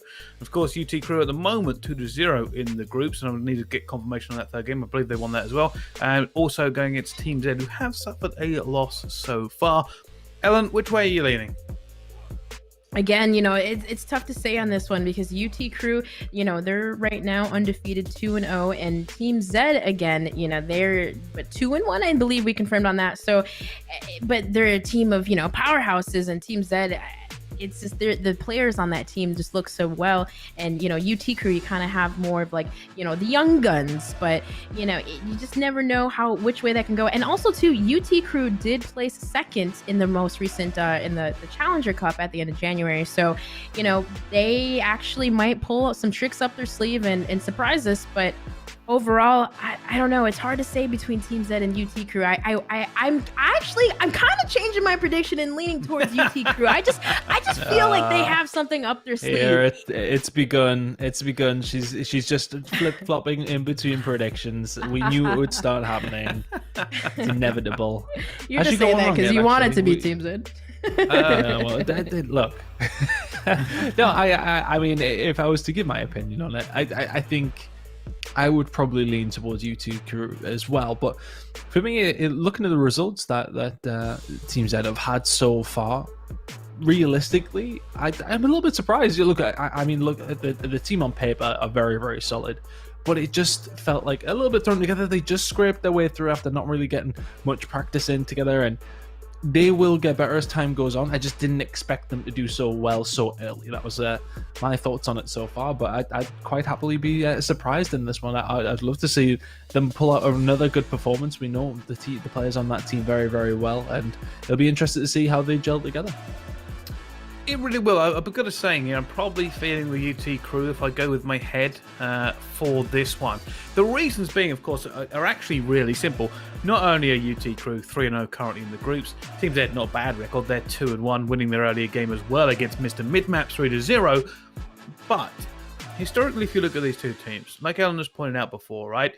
UT Crew came second in the last 2K. Team Z have had a really difficult time. In fact, them making it into Challengers Elite was something of a little bit of a surprise themselves. Obviously, we can say we thought these players are very, very good, and the team should be as well. But in the 2Ks, they kept hitting this roadblock and basically not coming like in top 16, top 32. They weren't able to breach that barrier because of the way the bracket system works. You're sitting there going, well, one of them can beat those top teams. The other one had a bit of a struggle, but still managed to get in Challengers Elite. If you look at it logically, then it should be UT Crew. Of course, if you look at it from the biased eyes of Chris Tunn, it's a very different game. Well, no, because I think UT Crew are probably going to win it as well. But I'm just saying that, Team Z, they are guys that we've known for a very long time. So I think, you don't let your heart deal with these things, Brycey, because you don't have one. That's the thing. You just go with your mind, and that is okay. Well, so if you don't go with your brain, down that route, well, I mean, that's a good question. It's just you walk straight into that as well. You're just too witty for me, Bryce, and that's what it is. But anyway, moving on to the actual prediction. I think, UT Crew, though, they put in good performances consistently. Ever since they made their change coming in, of course, as well. Realistically, they're looking very, very good. Second in the most recent 2K, of course, with their brand new pickup in Yeez, I believe. But it's one of these things where we need to see them consistently keep doing it. They're 3-0 right now. That just says a lot. So I'm interested to see how they go in their games. It's looking good for them so far with a 9-2 map percentages. They look super, super strong. So I think it's very hard to bet against them here, but the experience on the other side of things is just so one-sided. So if Team Z can tap into that, maybe something could get going for them. Yeah, I would hope so too. And I'm sure coming up into this game, there's been a lot of prep work done by both teams. And I'm kind of hoping to see, realistically, with everything that's been going on, the scrims and so on and so forth, you'd hope that they've done their research, done the VODs and try to get it through as well. And here's the key thing, right? If Team Z win this, they're 3-1 into the group. That's a really good chance already of them making sure they don't get eliminated, right? Going in for that instant elimination. That's what these games really mean. It's basically where you're coming at the end of it. Could put you straight out, could put you guaranteed to enter the playoff, or could put you into that double elimination bracket. These are the key things. 4-0 for obviously UT Crew will put them in a fantastic place. Only 3 games left to go. Basically guarantees they won't be eliminated unless some sort of crazy bracket stuff goes on for it in the meantime. So yeah, this is now when we get into the kind of the middle of it. It seems to have already crept up on us when we're crossing that halfway mark. Teams have to be looking, Ellen, at exactly what they need to do to get in the position they want to be. No, you're absolutely correct on that. They do have to look at what they need to do. And, looking at both of these teams, at first I was like, yeah, Team Z has that. But actually just, looking into UT Crew and just seeing what they're about and seeing what they're bringing to this tournament, like you said, they could potentially be 4-0. That will put them in a really good spot, locking into that playoff bracket. So it could go either way, though. Team Z, like Chris said, filled with those veteran players. They have the experience, but it's just it could go either way. I don't know, it could go either way. I was leaning towards Team Z, but UT Crew is just coming into this with a lot of passion, a lot of heat, so it'll be interesting to see. We might have another game 5 here. You never know. It's Call of Duty.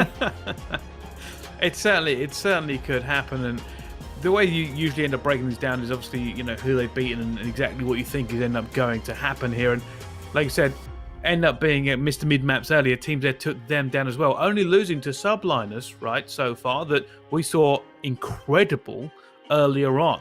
So you got to say, exactly where do we benchmark this team at the moment? Where do we think Team Z would come overall in this bracket? And is it middle of the road, or are they going to come top 2, top 3? Tom, what are your thoughts?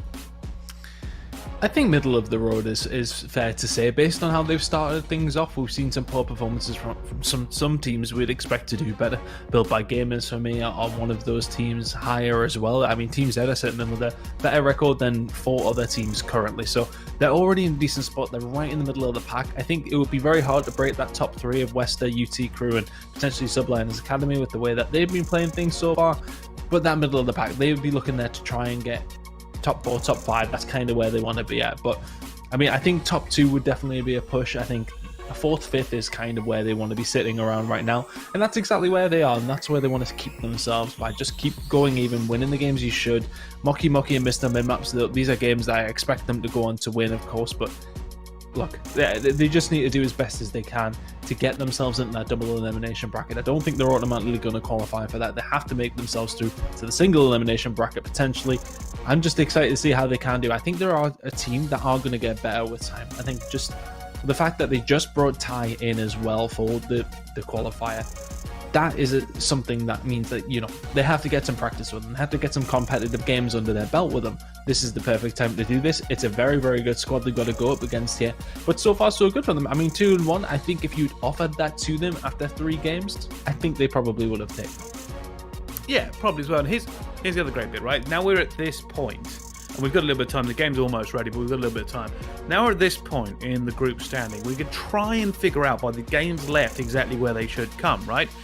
2-1, they've got left, obviously, the UT Crew. They've got higher. and they've got Westar and Moki Moki. So those are the other 3 games they're going to have to play. Now, Westar look pretty good. I don't know whether or not we would give them a win for that one either. Moki Moki, you said you think that's a pretty winnable game for them, considering they haven't had a great run so far either. Comes down to talking about Haya, Haya, middle of the road as well. I'm not entirely certain what their earlier score was, but they were 1-1 coming into this, so a direct relation to Team Z. They're 1-2 now. They're 1-2. So this, realistically, you said you don't know where you think Team Z are going to come, could be top 3, top 4.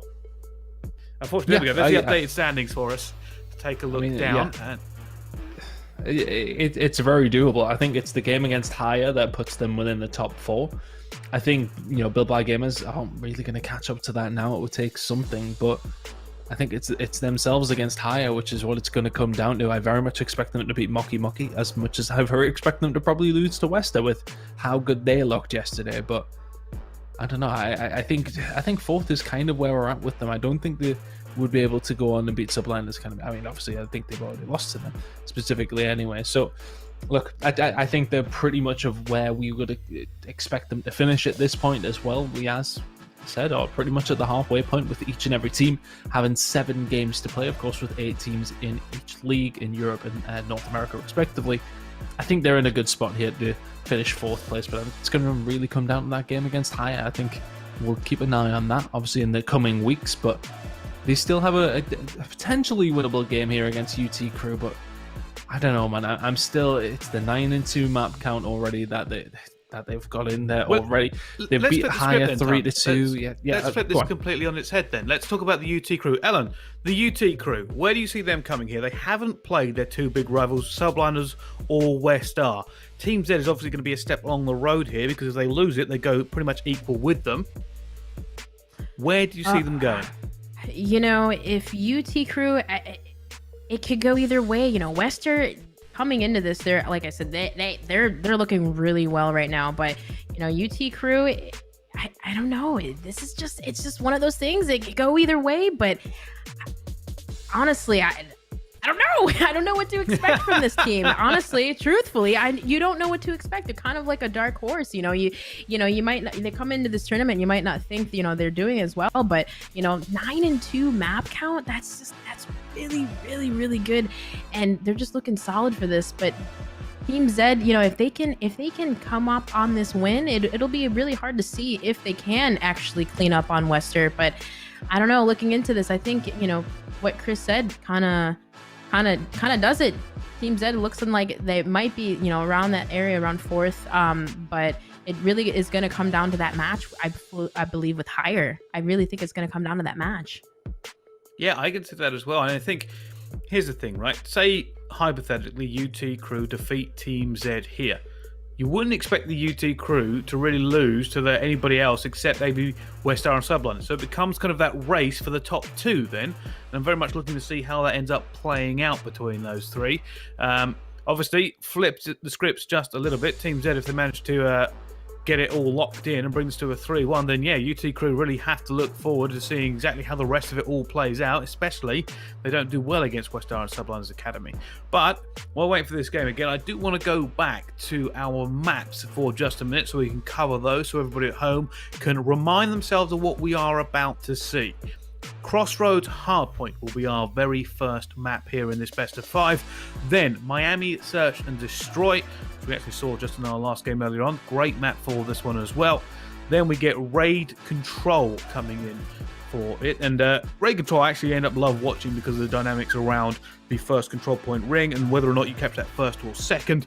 Then we go into Garrison, Hardpoint, and if we make it all the way to a map 5 between these 2 teams, something Ellen thought may happen, we get to Search and Destroy Raid.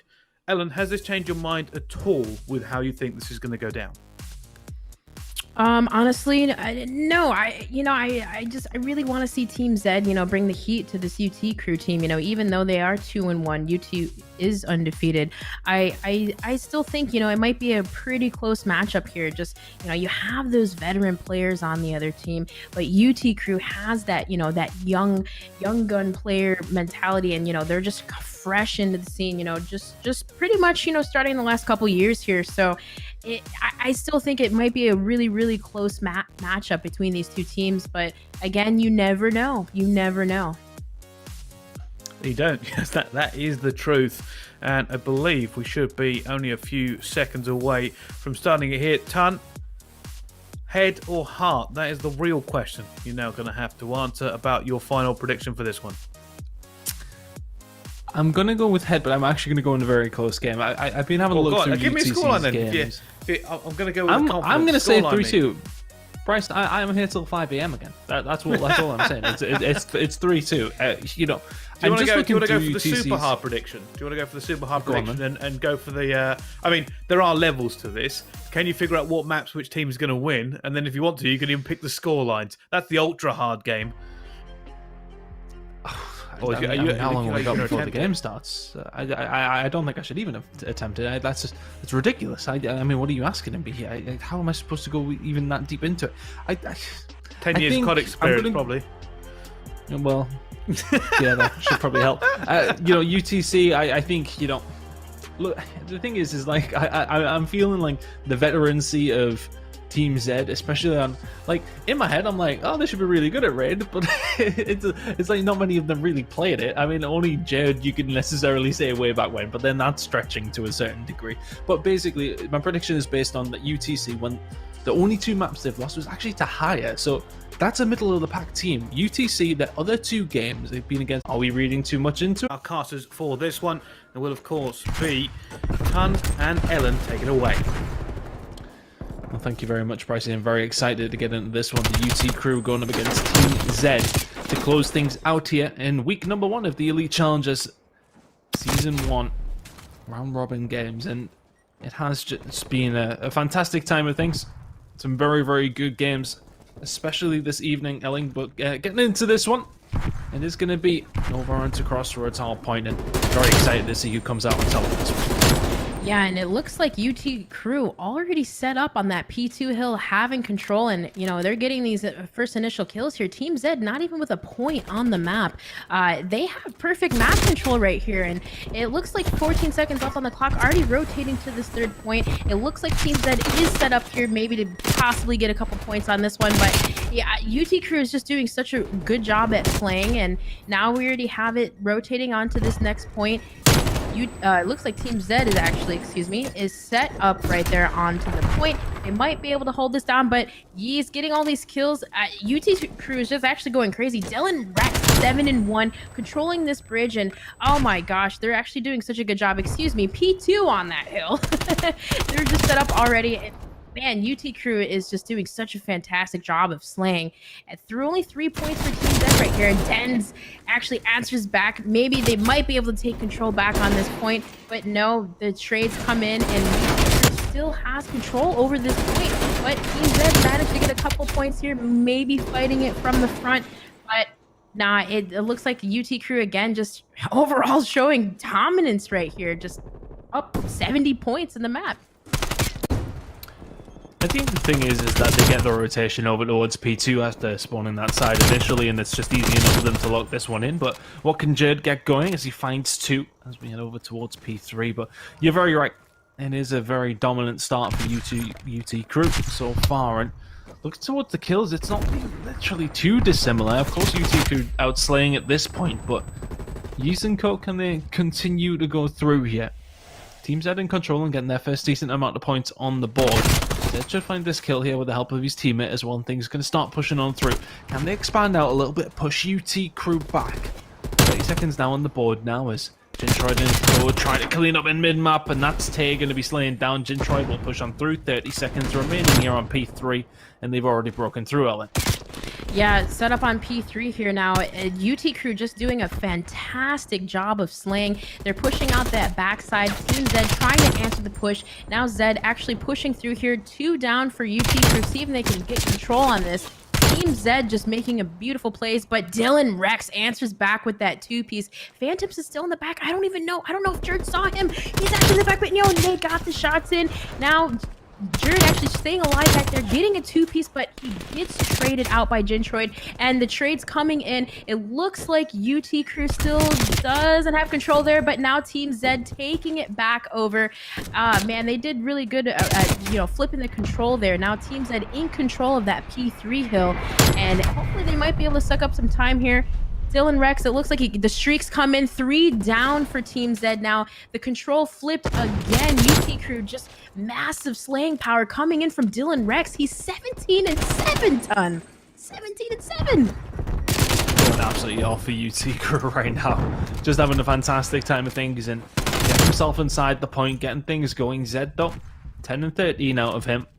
Maybe you need to see a little bit more from the ARs on the side of Team Z, and that's really where things have been struggling. If you want to lock down that long side, hand side of the map, I should say, you need your ARs to be firing. Right now, they've been struggling on Team Z, and the scoreline reflects that. It's about an 80-point difference. Not a little bit more. Kills coming through here for UT Crew at the crucial time as well. Denzenko just going to be beamed away. The rotation now belongs to UT Crew, and that was just far too easy.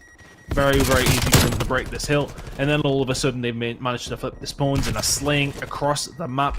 A combined 7 spree for Yeez and Phantoms, getting things done around the tank side of the map here. Really well played. Phantoms on a 5 spree. UT Crew in the ascendancy. They want to be closing this one out, and if you are Team Z, you need to come up with something that's going to start working right now, because really Crossroads is not looking in your favor. Gentroid finds another. This is plain sailing for UT Crew. Yeah, no, most definitely, ton. And UT Crew already set up in that back for that P2 rotation, and he's spawning out. Now 3 down for Phantoms. He's on a 3 streak right now, 19-10. He's going massive for this team right now. Pushed up, being annoying, getting in their face. Now UT Crew just easily sitting on this hard point. Paige gonna try to make a push here. A couple shots in on Gentroid, but that nade gets sucked up by the trophy.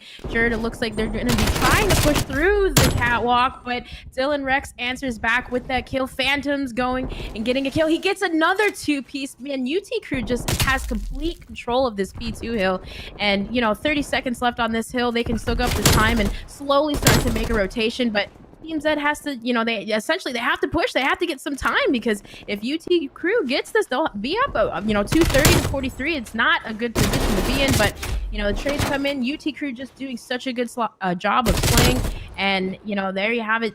And they're just got all that hill time, and Team Z actually getting set up on that P3 rotation. They have to do something here to lock this hill in so they can at least get a full rotation. Yeah, they need some big points here. The gap is nearly 200 as we do head over towards P3. Team Z, okay, you can maybe find 50, 60 here, potentially, and then get the rotation over towards P4, and all of a sudden, maybe you're somewhat back into the game, but even at that point, there's still going to be a solid amount of time down, and that's after 2 full holds, which is not going to come to fruition anyway. Yeez and Co just break on through far too easily, but you've touched on it a couple of times already. Dylan and Phantoms just having fantastic games on the side of UT Crew, and Team Z really just cannot keep up with these SMGs. Really fast play. The AR's frying as well for UT Crew. Inside the point now, trying to close this one out as quick as possible. Kill starting to come through though for Team Z. Can they continue this? It can't be happening if Gentroid's finding 2 kills like that inside of the hill. Phantoms breaks through, and it's going to be one last push for Team Z to try and bring this one down. It is going to be 2 kills coming in there for Tay. 16-20 out of him, but the slaying has just not been there. They haven't been able to keep up. They will have rotation over towards P4. Z ready and waiting for this push to come through. Phantoms knows exactly where he is. 6 points is all that is needed. 3 men go down. The spawns are there for Team Z, but everybody just getting beamed. Every single player you move to for Team Z. The observers having a nightmare trying to get a hold of anybody alive, as they are all dead. And UT Crew smoke Team Z in map number 1, 250-72. I was not expecting that. Wow, ton. Yeah, what a game. Dylan Rex had Phantoms, look at that, getting all these kills, 3 pieces coming in, flying in. They just did such a good job at slaying out Team Z right here. And, it worked perfectly in their favor. 250 to 70, what was it, 76? Man, that was just a crazy series from them, ton. I think, when it comes down to how things worked out for them, yes, okay, the slaying was obviously a very, very important part of that. But realistically, I think for me, it was the rotations. They just locked them down far too easily. They seemed to be just running through the whole of Team Z. It just seemed a little bit too easy. Team Z definitely not performing in that one in the way I would have expected, especially a team of their experience. But nonetheless, I mean, you have to give so much props, obviously, to the UT crew. That was phenomenal from them. They are really one of the favorites to come out near the top of this of the elite challengers here in North America, of course, and showing why in that hard point. Based on that, I mean, it's hard to say necessarily how things are going to work out on the other side of things, but you would expect them to go on and continue this dominance. Search and Destroy coming up very, very shortly. That was such an important performance from them, but my goodness me, I mean, the highlights package is going to be lengthy at this point. The game wasn't very long, but the kills, there was plenty of them. No, yeah, you're absolutely correct. Definitely plenty of those kills. They did such a good job winning those key gunfights, getting those rotational kills, and man, UT, they did such a good job at getting those key initial kills. And Team Z, you don't really expect that, like you said, expect that from the team of veterans. But maybe it might be another situation like with subliners. Maybe they just need to get warmed up. Maybe the search, they'll come back on this one, or have a rotational sweep here. But for the most part, man, UT crew is just definitely a force coming in hot into this, and it's just really, really, really going to be hard to shut them down just from the momentum of that first map there. Yeah, and so much momentum as well. Realistically, that was so dominant. Team Z didn't really get anything going whatsoever. Yee's picking up kills like that. I mean, it's so difficult to do anything when players are doing silly things across the map like that. Just rather than pick apart the performance of Team Z, you have to give it the UT crew that they just slayed with it. As I said, it was down to those rotations, but then they were winning big gunfights across it as well. I mean, just a really, really good performance by the UT crew in map number 1. I do believe we're going to be heading over towards Miami Search and Destroy very, very shortly. The players are just loading into the lobby, but let's have a look what else we have in the series if we do need it. Of course, Raid Control will be coming up as map number 3. Garrison and Raid, though, respectively. Hardpoint and Search and Destroy in maps 4 and 5.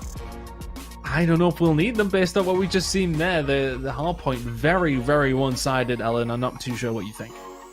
Yeah, no, I don't know. This could go either way. Like, we might have another, game where, it could be, it could win this one. UT coming off hot off that crossroads, completely destroying the Miami. And then, maybe Team Z just needs to warm up a little bit, and they might take that raid control and then, continue on with the hard point and maybe, lead it into a game 5. But it's hard to say. Just like you said, UT just completely dominated that first map.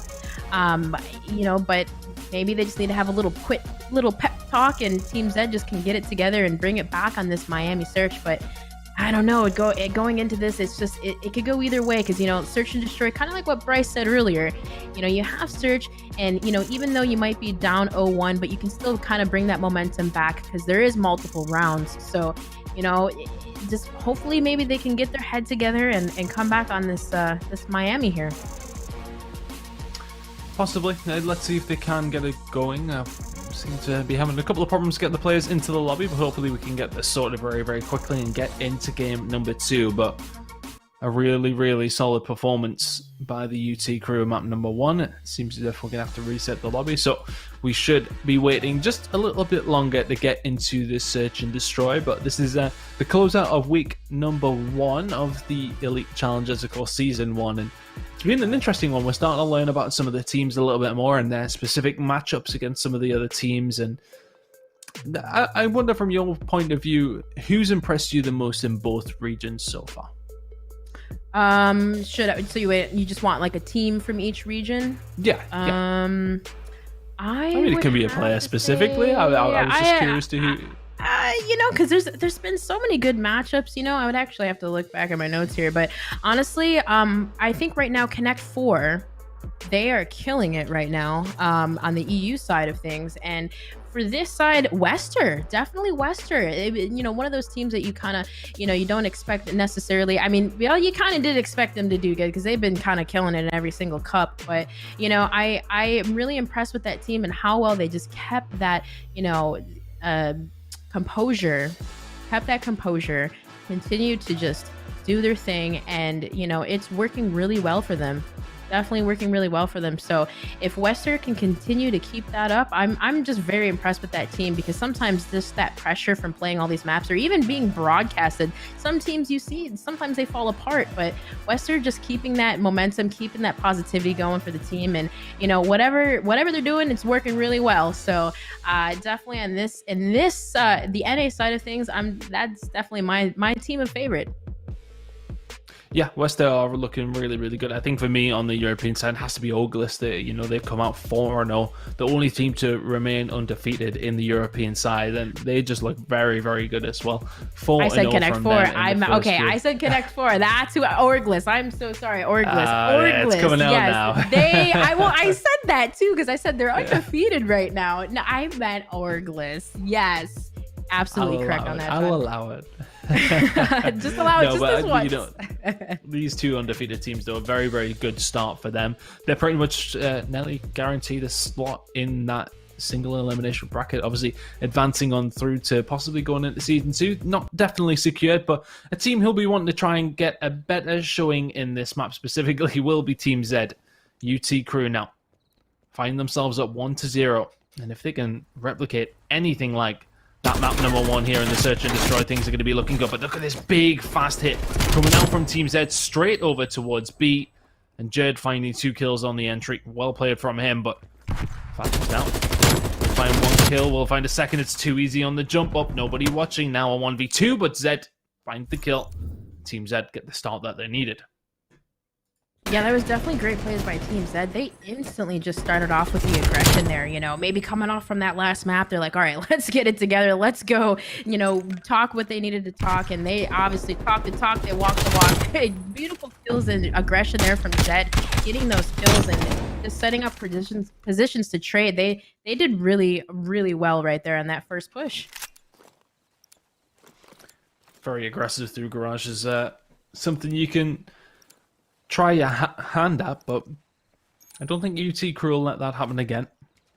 They'll probably set themselves up a little bit more conservatively a B. But nonetheless, Team Z going for a little bit of a split. UT Crew looks like a piano hit and a push up towards top purple. Feels like it's in the offering, but Team Z just getting super aggressive on the defensive side. Look at them already wrapping around A. Denzico just need to stay alive as best they can here. It's going to be Jerd and Ty. Or Tay, I should say, making their way around. If you're UT Crew, you're about to get pinched. Look at this already. They have not stopped sprinting. Den's in a tough spot, but going to put the bullets in. Will find the shots into ease as well. Jerd coming in from behind will take down Phantoms, and all of a sudden it's a 2v4. Rex is going to find the kill on the Z, but not enough. Dens will trade that out. And all of a sudden it is Gentroid. And then 1v3. It's one of those situations, though. Team Z have just had the free reign of the A side of the map, 2-0. Yeah, Team Z is definitely coming in with the level of aggression right here. They had that beach pinch, and UT Crew had no idea that they were there. They easily set up to get those kills.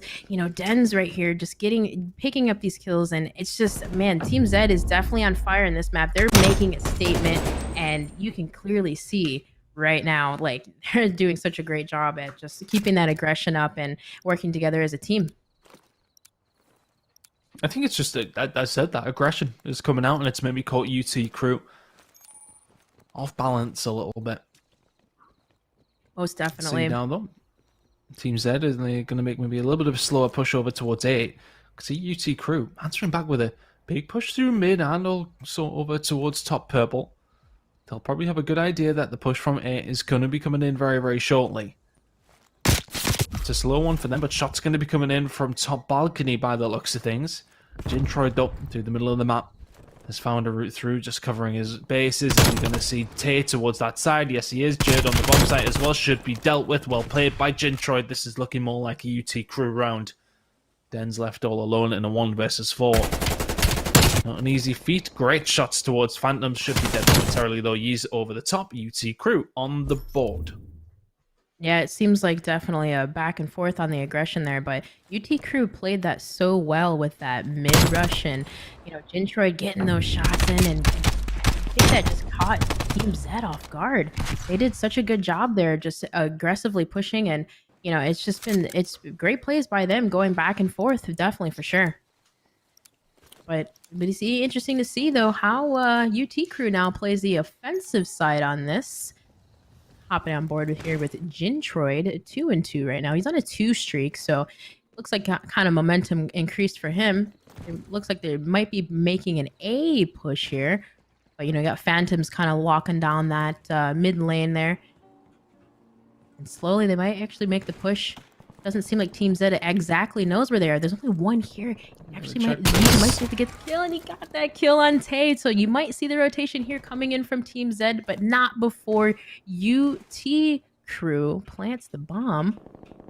Shots in though from Z. It looks like he might have got the bomb planter. He got the 2. Oh my no, word. wait, no. Jerd there got that kill. So now this leaves them in a 3v2 situation on UT Crew. This is going to be kind of tough to see if they could actually come back.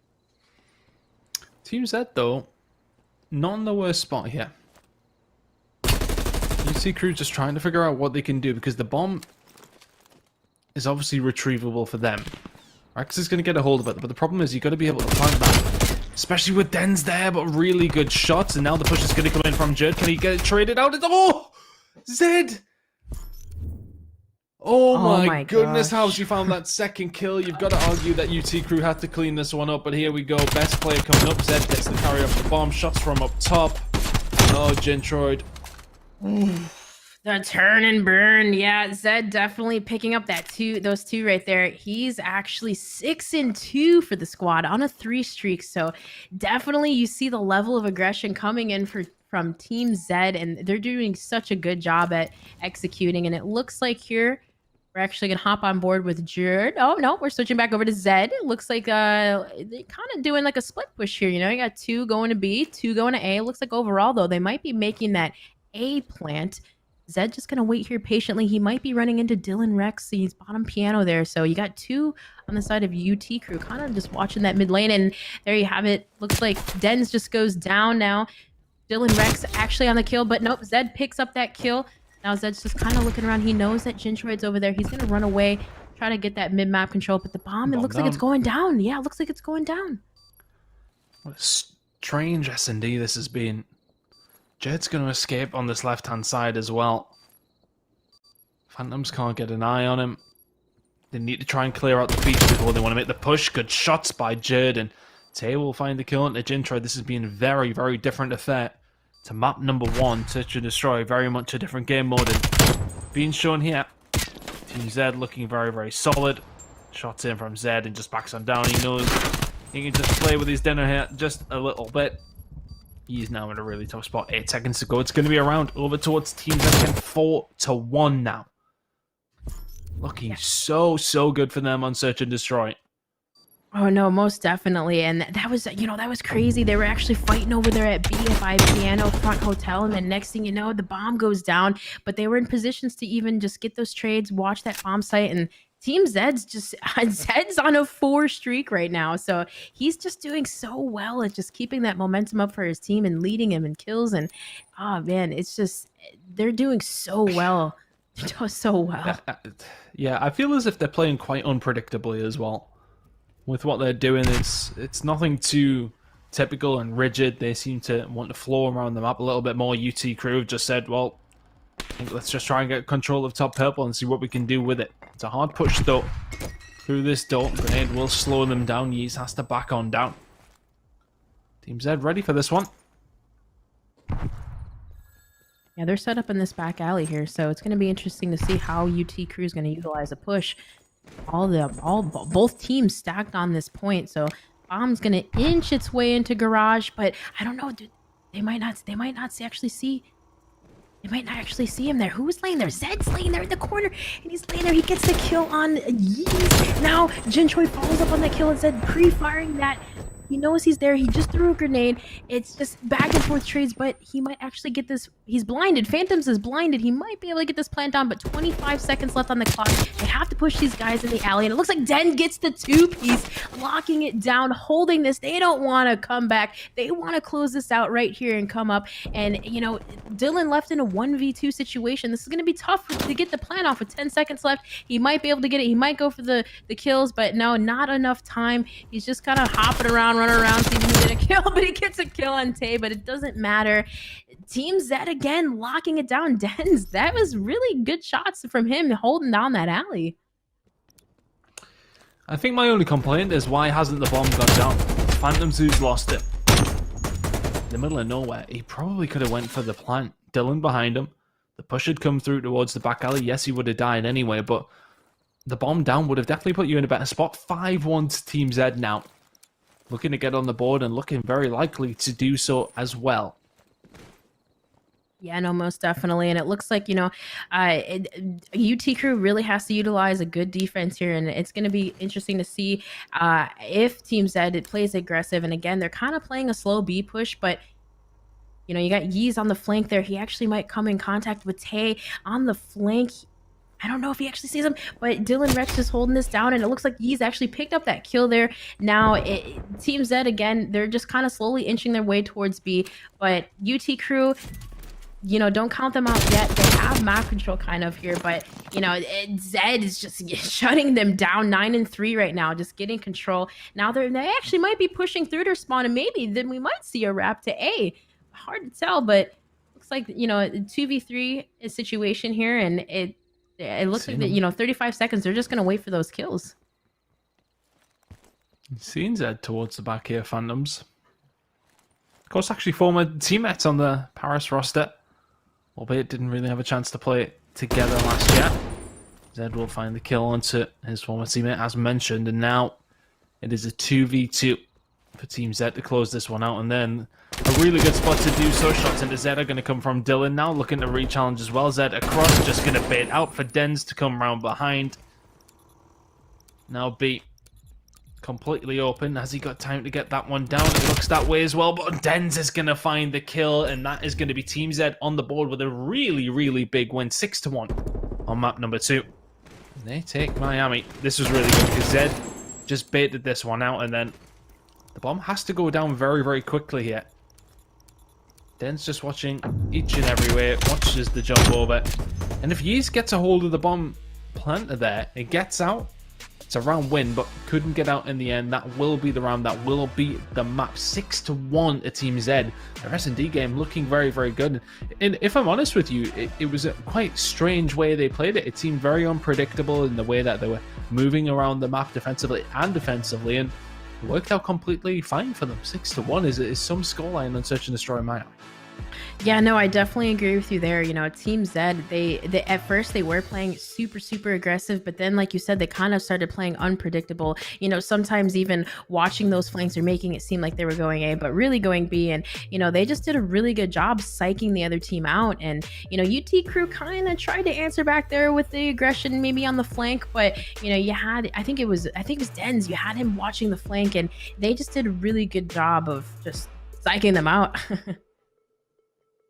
Yep, just a fantastic performance by Team Zed, and mostly actually coming from Zed himself. A fantastic performance by him throughout that map, and really putting up the numbers as well. As far as Zed actually just getting engaged the other week, so congratulations to him and Lisa, of course. Been together a long time, those two, and yes. Can he crown that off with a win in this series against UT Crew? I mean, Zed really had a good time with things there, but UT Crew just couldn't get anything going at all there. What was the problem? Do you think it was the unpredictability from Team Zed, or was it something else? I don't know. It's hard to say there. It might be the unpredictability. Maybe UT Crew didn't really practice on Miami. I know that's sometimes not particularly a favorite for some of these players, but I'm not sure. I mean, you know, like to maybe think they practiced the map now. Yeah. by this point in the game cycle. It's been out a good few months. They definitely should have practice on Miami at this point.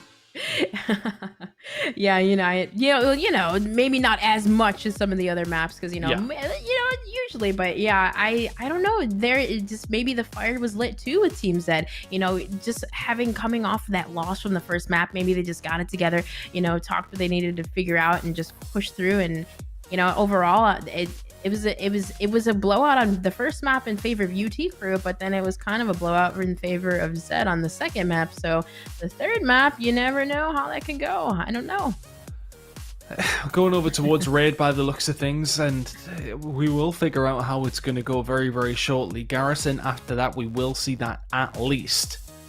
But looking at Garrison, honestly, I really do like that for UT Crew, considering how Crossroads went in map number 1. If Team Z can't win this map in particular, coming up next, of course, Raid Control, then I think they may well be in trouble.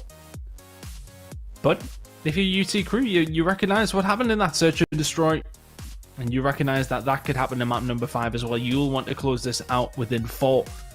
They've got a good chance to do so. Raid coming up next. Garrison, we will see as well. See, the lobby's nearly ready to go. We should be loading in any second now, but Raid Control, once again, it seems to be a favorite, specifically a bit more over in North America, and team's starting to learn it a bit better now as time has gone on, and it's nice to see an old map come back. If we could just get a couple more, Ellen, we know there's some good ones from Black Ops 2 specifically that we would love to definitely see. Yeah, no, most definitely. And I don't know, looking into this, Chris, I mean, Raid, it can go either way, but this is definitely a favorite for the North American region here. And it's so happy to see Raid back into rotation. I personally love that map, but the slaying power from UT Crew in the first map was just so strong in the respawn, and Search and Destroy slows it down a little bit, so it's going to be interesting to see if UT Crew can keep those numbers up and come back on this raid. But I don't know, at the same time, Team Z, they just came out with a heat in that last map, and 6-1, I don't know, it could go either way, Chris, but I'm looking forward to this matchup, and I think either which way it's going to be a really, really close map. It's going to be a close game. Yep, it should be. I'm curious though, because I think it's been back and forth so much in terms of so dominating in map number 1 for UT Crew, map number 2 dominating for Team Z. So I'm curious to see how this one goes. Obviously, with Control being a bit of an amalgamation of the two, but it looks like we're nearly ready to be getting in. But at this moment in time, we should be starting shortly. But it's one of these things where we. Based on the first 2 maps, it's hard to say our Control, and then after the first 2 maps, it's obviously very, very different. But Raid Control coming up very, very shortly, loading in now actually. What's the prediction then, Ellen? Which way is it going to go? I don't know. Team Zed's just coming in with the heat from that last map. So I feel like, they might actually come out on top on this one. And again, Raid, such an old time favorite. And, some of these players actually are better than played it. But as you have it, 2 down already for Zed, and trading Dylan Rex getting the 2-piece. And man, they're already, the level of aggression here displaying from UT Crew actually on the cap is wow. They're already getting those kills, and Jintroid going off 2-1 right now. And but don't count out Team Z just yet. Looks like Faye is actually 3-0, locking down that B point. Zed coming in, getting those shots in on top on that raid, and trying to answer back, making sure, depleting the hill. 2 down for him. He's gonna keep the aggression up, but UT Crew kind of taking that back. Phantoms with the 2-piece, pushing in onto the point, and Tay trying to answer back, defend this B point. It looks like UT Crew's actually also pushing over to B. Now Team Z completely gave up A, rotating over to B. They clear that base out, and they know UT Crew already captured that A point, so now they just need to get set up, maybe being annoying in their base. It looks like Zed pushed up to their base, and now you have Denz locking this down. Jintroid getting beamed right there by Denz, and in the back here we have Tay. He goes down. He actually gets a 2-piece on UT Crew. Yee's pushing up in the back, and he gets that kill. There's that annoying player that we also love, but also on the other side, you have Jerk kind of being in their base, being annoying as well, pushing up there. 2 down there again for Team Z. Now UT Crew rotating out, trying to push back over to B. And look at Yeast here. He's getting that mid-map control. And, he's just kind of floating around on a 2 streak, pushing into the hill, trying to help out his team. Again, they're actually doing a full frontal push on Team Z. And, man, back and forth on these kills. Team Z has a minute and 20 seconds to push them out of the hill here. And they just get 2 down, 3 down, it looks like. And he's going to deplete the hill on that. Man, Ton, this is kind of back and forth, but it's going to be interesting to see if Team Z can actually hold this down. Minute and 10 seconds to go. Team Z do have the lives advantage. Oh, Denz is going to get caught out in the middle there. You can see the setup now starting to come through for UT Crew. Kill coming in though. I think mid-map control obviously being very, very important for Team Z. Trying to lock it down. We can see the flank will come in as well. Push through kitchen all the way through. Progress going to start being made though as Gentroid finds the kill onto Zed, and now they're in a spot to potentially do something here. They need to be able to lock down both areas of the map. They need to lock down the kitchen push. You need to lock down the mid push. Can they hold their angles here, UT Crew? Zed wants to make this push here, but looks like two of them going to be defending the middle. At least one now, as Stun's about to come out. He's going to back on down to help the rest of his team over this side as well. But Phantoms finds the kill. Not too far remaining on B. The kill's running on through. Is it going to be enough, though, to lock this one in? No respawns remaining for UTC Crew, and look how close they were. Oh, that's got to be devastating. Now a 2v4 momentarily. And this is going to be so difficult. We're seeing that. This is literally S&D now, as the 4 lives remaining on Team Z. If you're Yeez on Phantoms, you need to try and find the kills. Zed is going to go down to technically a 1v3 for Yeez, and Team Z will take the defense in a very, very close round number 1. Wow, yeah, UT Crew definitely looked like they had that there, but Denz, look at that with the 2-piece Zed pushing in to help them get these trades, and they just completely cleared out UT Crew on that capture, and just, man, Denz went huge right there, picking off those kills. It's just one of those things, you know, it was really close, and UT Crew had the advantage, but Team Z played a very good defense on that B point there. Let's see if they can do it on the attacking side of things. They have a good start. 10-6 from him. Dylan Rex going for the spray. But look at this big push coming in here from Team Z all the way over towards B. Pretty much undetected. Get their push through. Grenade comes through. Rex might be in a little bit of trouble here. That's a good start here from Team Z. 2 points captured. Oh, they look at that. This is done. That's it. That is just... what are UT Crew doing? That's just so easy for Team Z to lock in B. And all of a sudden, you got 2 minutes and 10 seconds to get a hold of A. You're in the perfect spot if you're Team Z there. They forced their way all the way through. Found 1 kill. UT Crew do not respect the stack that comes in. And B is ticked up very quickly. Yeah, no, absolutely. That was such a fast capture from Team Z, but UT Crew now answering back. Gentroid with the 2-piece on Team Z, now just locking them back in. You know, the 2 teammates actually rotated back to their spawn looking for Denz back there. They know he's back there. He actually got a 2-piece. That's huge for Team Z right there. Now Dylan Rex kind of just waiting on this point. He's getting clapped in by Team Z, and it's going to be hard to say if he can stay alive now. No, he didn't. Jerd shut him down. Now Team Z actually in control of this point A. They have to do something here. UT Crew has to push in. You know, they do have a minute left on the clock, but Team Z almost has that second stick. Gentroid answering back, getting those kills. It looks like UT Crew answer back and clear out the point. Now Team Z has to figure out how they're going to set up on this point, and it looks like UT Crew's anticipating that pinch, so they're kind of just going back kitchen waiting for those, but Team Z kind of going on more of the patient push here. Waiting for them. They know they're pushing, and there you go. That's what it is. Denz calling in the streak. He got a kill.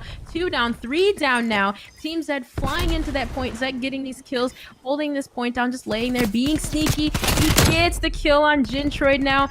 Oh man, Team Z actually is gonna close this out here. They did such a good job at that retake. I mean, it just, for me, comes down to how easily they got a hold of B.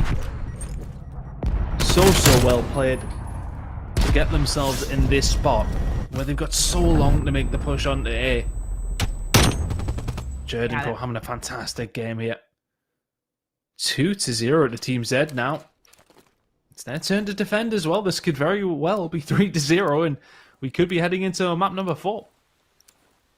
Yeah, very well could be. It's kind of looking like well, it I mean, here. we are going to head into a map number 4, but with Team Z in the lead. Maybe. But yeah, no, definitely. It looks like now UT Crew might be aggressively A this time. And Zed, he's going to try to answer back on those kills. But Dylan Rex with the first blood. Now they have ticks on this point. Team Zed's going to have to collapse on this to maybe get these picks off this point, you know. But UT Crew already starting to rotate to their spawn. Maybe it looks like Team Zed might be giving, yeah, they might be giving it up. They might be giving up this point. So now waiting on the rotation, you got Denz. He might meet up with Jintroid, but Jintroid goes all the way around. Denz is just preeming this. They know he's back there. He gets the kill on Tay. Now Jintroid just being a nuisance in their spawn. Team Z spawning right on the point at B. And 3 goes down for UT Crew. They didn't capitalize on that, but Dylan Rex here in the kitchen. He might get this kill on Denz, and he does. Now holding this down. Team Z, oh my gosh, he got a 2-piece on Zed. 5 streak before being shut down, and man, what a play from him. They made their way through kitchen. Now being taken up. They know Jade is behind. Good shots from him though with the 7-4U, but Jintroid finding 2 here. Jade should be dealt with as well. Well played. UT Crew looking to get on the board here. This would be a big attacking round for them to win. All they would need to do is find a defense to find themselves back into this game. Not making any progress right now. The lives very much in their favor though. Time is on their side and the kills coming on through. Zed is the only one remaining momentarily. The stack here is causing problems. The progress comes on through. Zed tries to check it, tries to slow it down. Don't think it's a UT Crew. A very quick attacking round. If they can hold their defense, it's all of a sudden all square. Yeah, I know. It definitely looked like, Team Zed was going to answer back there, but once they cleared it out. But Jintroid, look at that, just being annoying in their base, getting these kills, coming up from behind them, and, that's just it. You have that one player that just pushes up and gets in their base, gets in their face, and they don't expect him there, and he just did such a good job at executing that and capturing that for that team, and, oh, man, I don't know. It still could go either way. Team Zed can close it out here, but UT Crew, from the heat from that last round, they might actually just step it up and bring it 2-2. Hard to tell, but here we go. Hopping on board with Dylan Rex, getting the free fire shots. It looks like Team Zed's actually going to make that same play, going to be there, but it looks like... And they have it. They're actually all set up there on B. UT Crew recognizes this, but... Denz answering back, getting those kills on the pool side. Again. It's the same thing. It's the same thing. They gave it up. I don't get it. What are UT Crew doing around B? Apart from nothing. What? I don't understand. I can imagine Bryce is probably sitting there watching this thinking, what the hell is going on? But Team Z get a freebie again. They got 2 minutes to get a hold of A here. Phantom's going to find 2 in the middle, though. That's well played. And now this is actually doable for UT Crew. They can maybe try and start pinning Team Z in. Well played by Jerd, though. 16 and 14 out of him. Dylan Rex in the position to try and lock this one down. Tay's going to find one, though. Just trying to slowly work his way out. Well played from Tay. Can he find a third? Not quite. Rex is going to get taken down, and now Team Z will be able to make their way over towards A. And this very well should probably be the game. They've got this locked in. Number 6 is the important one. Jerd watching the cross. All 4 men of UT Crew just pushing their way through. Are they going to be able to line up for Jerd here? Not quite. As 3 goes down and Denz left all on his own. The push out comes through. The lives on the side of UT Crew here. This round is not done. No, definitely indeed not done. They had a chance there, but UT Crew cleared it out now. It looks like they're going to get set up on that.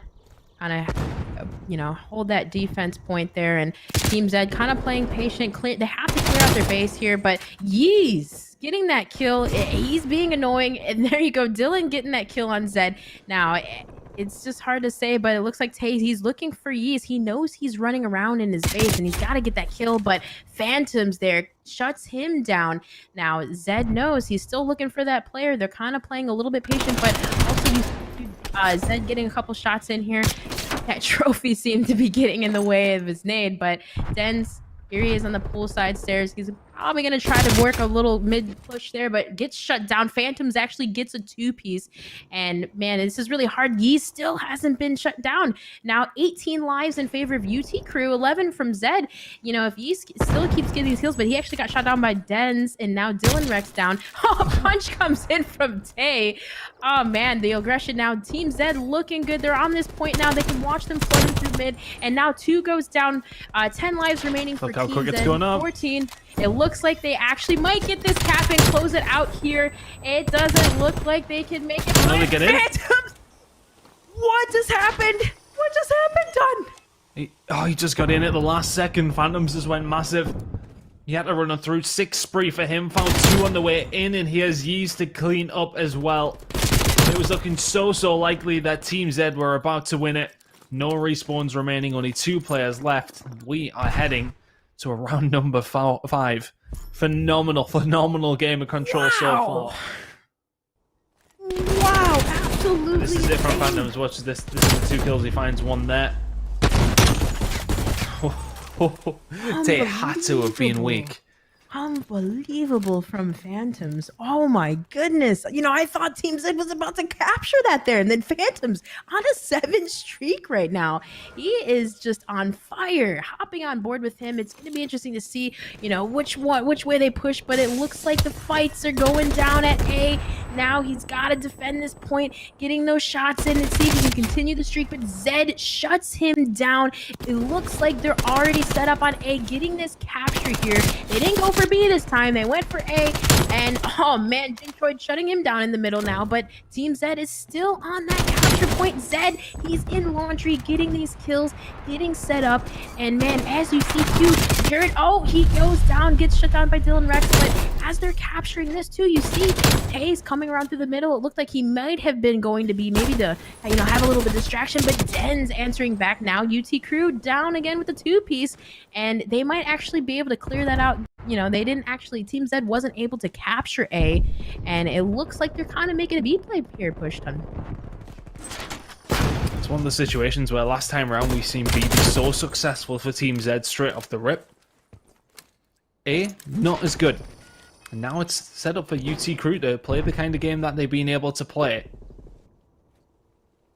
Right now, trying to get themselves out of this spawn. They're going to slowly pick their way out.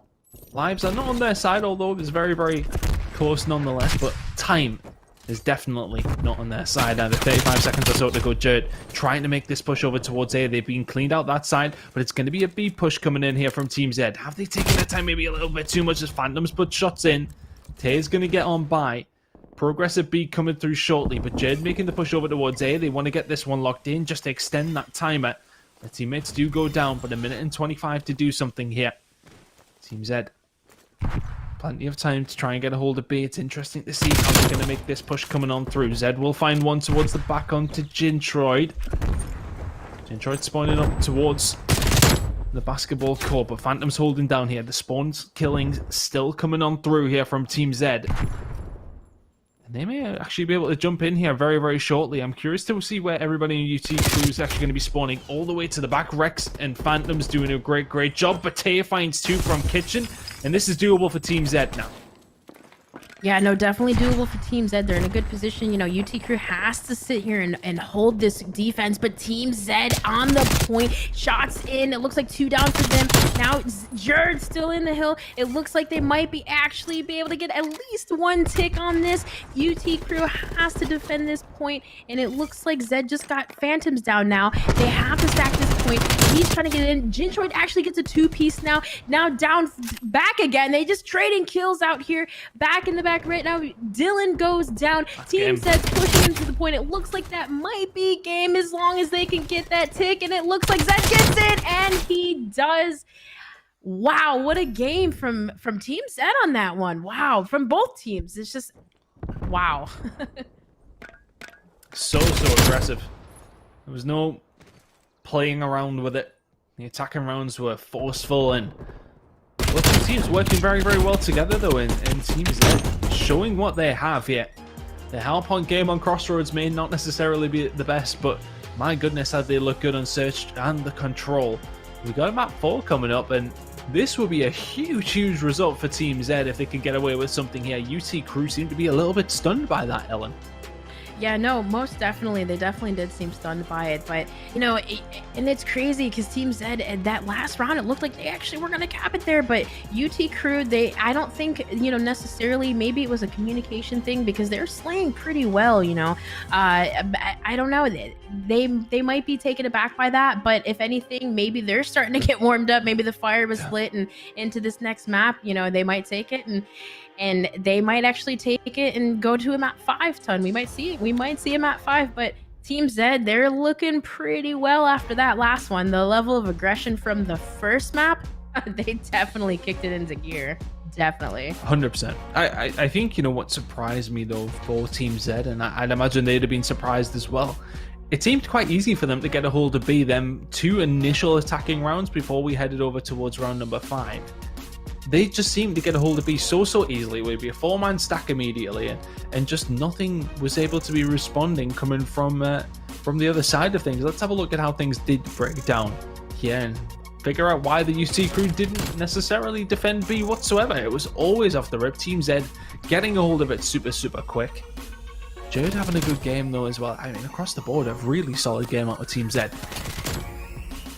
Yo, yeah, no, most definitely. And, you know, that they did such a good job on both sides, slaying and, you know, getting control back and forth. But Team Z, you know, like you said, that quick capture there that they had on B, that was very interesting. I don't know, like I said, was that a communication issue?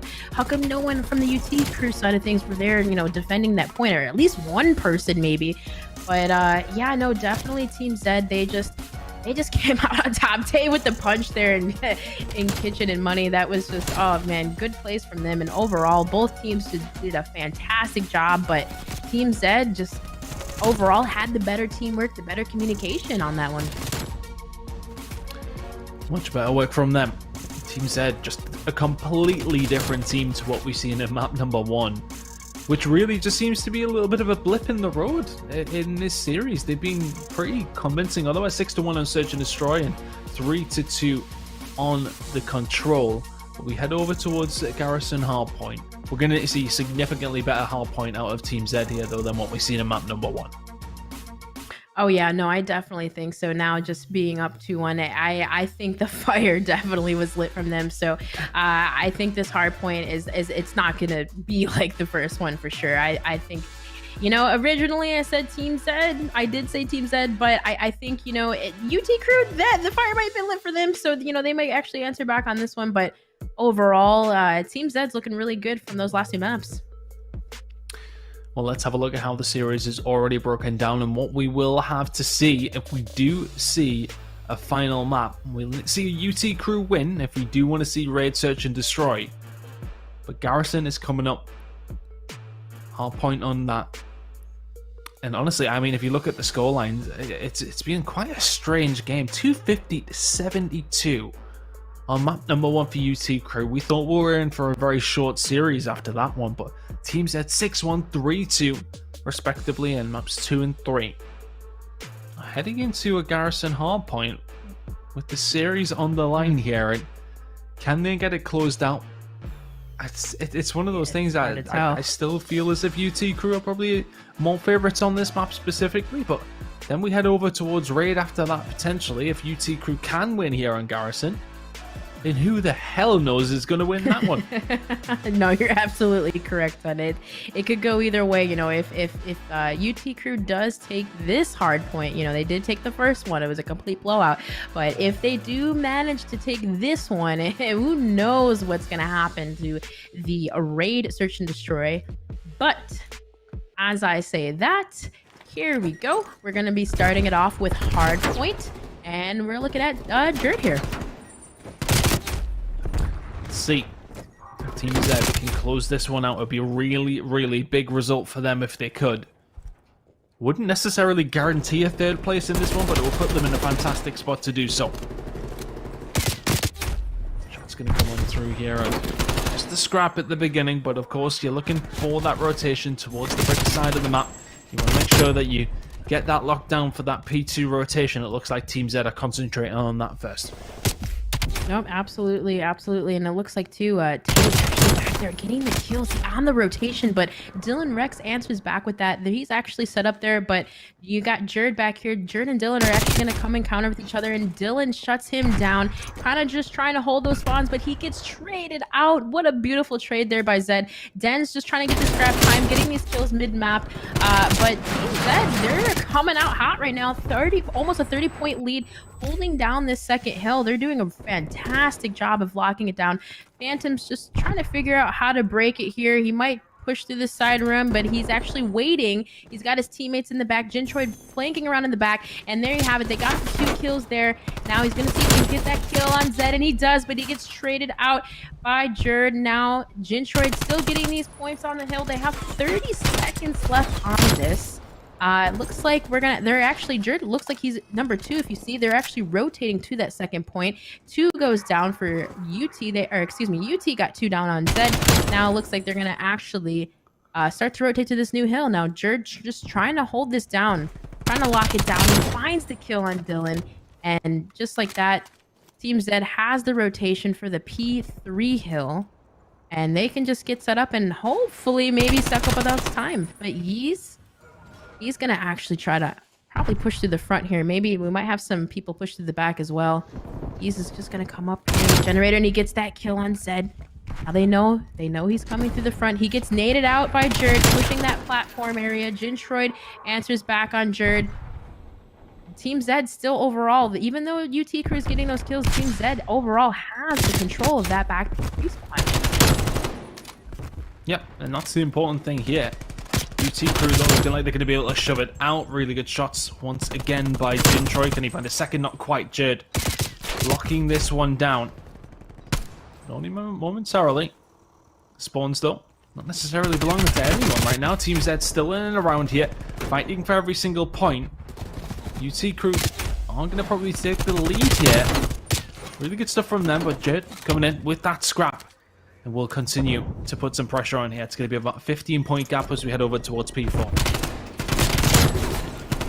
Yeah, and the rotation of P4, it already looks like UT Crew has control over this. They're in a very good position to get a lead change here.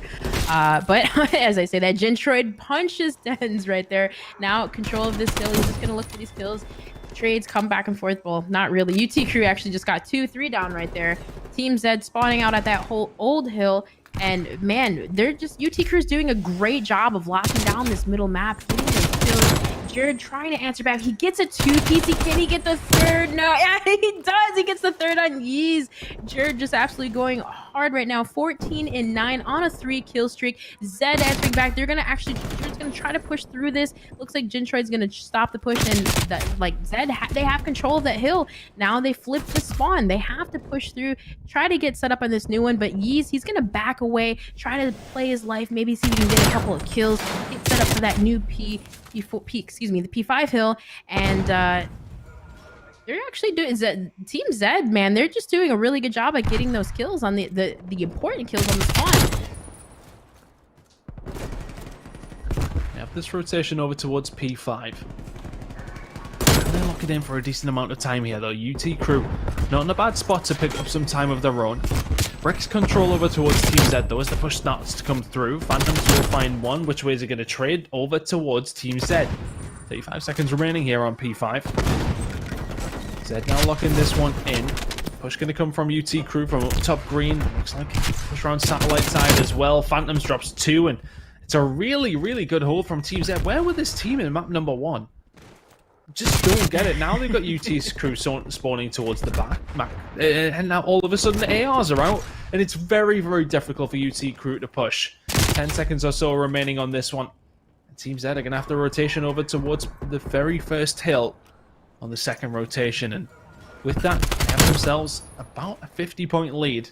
As it to 60 very, very shortly. What a game so far out of Team Z.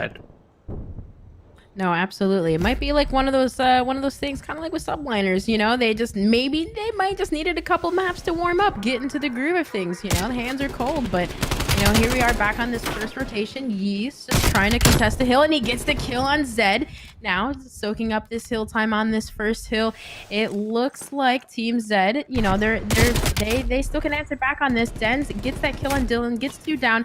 Now Jerd goes down, Tay goes down. The trades are coming in. It's always crazy on this first hill, right, son? It's always crazy, but ultimately, UT Crew's actually set up for the new hill. 15 seconds left on this hill. Dylan Rex gets 1. Oh no, Jerd gets teammated. I was gonna say he killed Dylan Rex there, but he got nated. Phantom's answering back. He's gonna hold this now. He needs to stay alive here just to get set up for the P2 hill, and playing his life, backing off a little bit, knowing that they're gonna come there, just waiting for these kills, and he might come in contact. You have Yeast here locking down the green control, but he gets traded out. Tay gets the 2-piece. And oh man, it looks like UT though, they still have control of this hill, but Dens might be able to be sneaky, but Yeez catches that and he gets the kill. And it's just UT Crew overall, they're coming back right here. They just have control of this point. They're getting these kills. 30 seconds left on this. They know soon they're gonna have to start rotating to that new hill, and it looks like Team Zed's like, you know what, we're gonna back away. We're not gonna push. We don't want to keep getting them kills. We want to get set up, and that's exactly what they're doing. They backed away. Now UT Crew knows that they're gonna push through, hopefully get these kills. If they get these kills, Team Zed will spawn out, but he's getting a couple shots in and playing his life. He stays alive, but no, Zed shuts him down, getting initial kills on the rotation here. And now Phantom's trying to get some kills, and Zed might go around and he gets him. Now that's 2 down. Looks like Team Zed, they were able to hold that rotation onto this new hill. They are able to hold it. Should be able to lock this one in as well, with Dens firing like this. Nearly finds a 3rd as well. Phantoms, of course, starting to make this push. Can they find a breakthrough? Because a good hold by Team Zed here. He will very much be in contention to hold this one down. Zed finds 2 on this entry. Well played by him. Gintroid is going to find a second himself. He's going to come in. Grenades are as well, just to try and smoke him out. Gintroid now surviving as best he can, but still the points ticking in over the top from him. But the kills, which way they're going to get traded? Phantoms finds 1. Can he find his second here as well? Really well played by Tay. These final 10 seconds will go over towards Team Zed. They're going to only be about 30 points away by the time we head over towards P4. It's a full 100 for UT Crew to try and catch back up here. Yeah, Team Zed definitely 4 down. That's a full wipe. That's 4 down. Team Zed definitely has the fire lit, and they are just doing such a good job at slaying right now. Ah, man, UT Crew has to come back here because, like you said, they could potentially win from this hardpoint. The contest goes in. Yeez is like, not today. He gets into that hill. They have control now, but if they can manage to keep this trap and get these points in and maybe hold the next hill, they can probably come back on this. But Team Zed, it looks like that. He got the kill on Zed, and that's 2 down now. Team Zed pushing back in. That's 3 down now. It's just, oh man, this is so back and forth. It's just crazy. They have the points. There's 13 seconds left. They have to start thinking about that new hill, but they can get, the rest of this scrap time. They'll be in a really, really good position. They're going to be 5 points away. Team Zed are going to be 5 points away from taking this series 3-1. And it feels like a very important one for them. UT Crew trying to lock this one in. How has Jerd won that gunfight? Now the push is going to start coming. All they need is 6 seconds. He's just soaking them up. There's another one. Finds the kill. Zed is there to help him as well. Team Zed, a lot of people are surprised they made it in. But honestly, after this performance, no surprise whatsoever. They take the series 3-1. 250 to 172. You wouldn't have thought that at the map number 1 they would come back and win the next 3. What a performance from the veterans. Denzen could get it done. Search and destroy, control, and then the hard point. Showing how well-rounded they are. What a fantastic game from them. And Brycey, what a performance from Zed, Dens, Jerd, and Tay. Fantastic. Well, happy for them. Nothing but happy for them in the end, of course. But that's the crazy thing, right? You talk about a team that we may be undervalued going into, and we spoke about how we thought UT Crew could come top 4. This has essentially blown the group wide open, because now there's 2 of them sitting on 3-1. And I'm very much looking forward to seeing how it ends up playing out. I don't know, man. That was crazy. It just seemed like we spoke before, right? Like a lot of people didn't think they would make it this far. Now, they're taking down some big scalps in these groups, Tom. Yep. Yeah, some really big subs. I mean, at UT Crew, we've seen how well they did across in the Challengers Cups. They were finding themselves some good results. Second in the most recent one, obviously qualifying through relatively highly through the winners bracket as well. Team Z just about like scraping in, and now finding themselves a 3-1 record. I don't know if they've just got the ice at this point and just are finding their way through, but especially after map number 1 and the way that it played out, I'm so surprised that they could then come back and win 3 maps in a row. The Search and Destroy was very, very convincing. The control was super, super close, but it seemed as if they had a lock on those attacks for some reason. And then that second Hardpoint, really, really convincing from them, and just overall a really good performance from Team Z. Well, this kind of speaks the question, right? And I'll ask you this. Where do you now rank Team Z? Because we were saying like middle of the pack. We were saying obviously we thought UT Crew were above them. This flips that completely on the head. Do we now put Team Z in the place that we had UT Crew? Do we kind of upvalue them realistically? I would say so. I mean, realistically, that's probably where you have to put them now. Like a top 3 sort of team. You've got to look at Wester and Subliners as the best teams here. That's undoubted, I would say. But after that, it's kind of hard to decide, isn't it? But hey, I mean, if Team Z are going to come in here and put up performances like that every single game, they very much have a good chance of coming top 3 in this tournament so far in season number 1 of the Elite Challengers. It's looking good for them. I certainly do. Well, let's do a little bit of a recap now of everything that has actually ended up going through. This is exactly how that ended up going down. UT Crew, after that first with 250 to 72, we thought this might be all over. This could be everything they wrote. But then Team Z came back. Fantastic search and destroy on Miami. Then we go into control, and that was definitely a back and forth game. Plenty of opportunities for both teams to shine in that one, but Team Z walked away from it, taking us right, and of course, to the map we just ended up watching, the Hardpoint Garrison. And oh my goodness, Team Z, from a team that people thought wouldn't make it all the way here, are certainly showing up for everyone at home. And sorry, Ellen, I'll probably cut you off just there before you got time to speak. Speaking about Team Z and what your thoughts are on them now. Oh, it's okay. Oh, no, definitely. I was just going to say, yeah, Team Z, honestly, I would definitely put them in the top 3 spot. You know, I was looking at this on paper and I was like, you know, at first I was like, yeah, Team Z's going to win it. But, you know, looking at it, I was like, UT Crew, you know, they actually, you know, it might be a close game, but you know, that first map, you thought, whoa, UT Crew, they completely blowed out Team Z, and Team Z, no, not today. You know, they came back and with the fire just took the next 3, and they just, you know, you don't really expect it. You know, you do expect that from them. You know, they're just a team of veterans. They know what they're doing. They know what they need to do, and they executed all those kills and just baited, traded. They did everything correctly that they needed to do. They did. They certainly did. They certainly did. And I look forward to seeing them in the rest of Challengers Elite, which of course you can catch next week. Tuesday, it will be midday PT or 9 p.m. CET. If you are on the European region, you can catch up with the rest of the games in 1 week time. And of course, that is everything from us here on the broadcast. Thank you to Ellen, thank you to Tun, and thank you all to everybody watching. This has been the Call of Duty Challengers Elite Week 1. We have been your broadcasters, and we love you, but we've got to say goodbye. Thank you all so much, and we'll see you next time.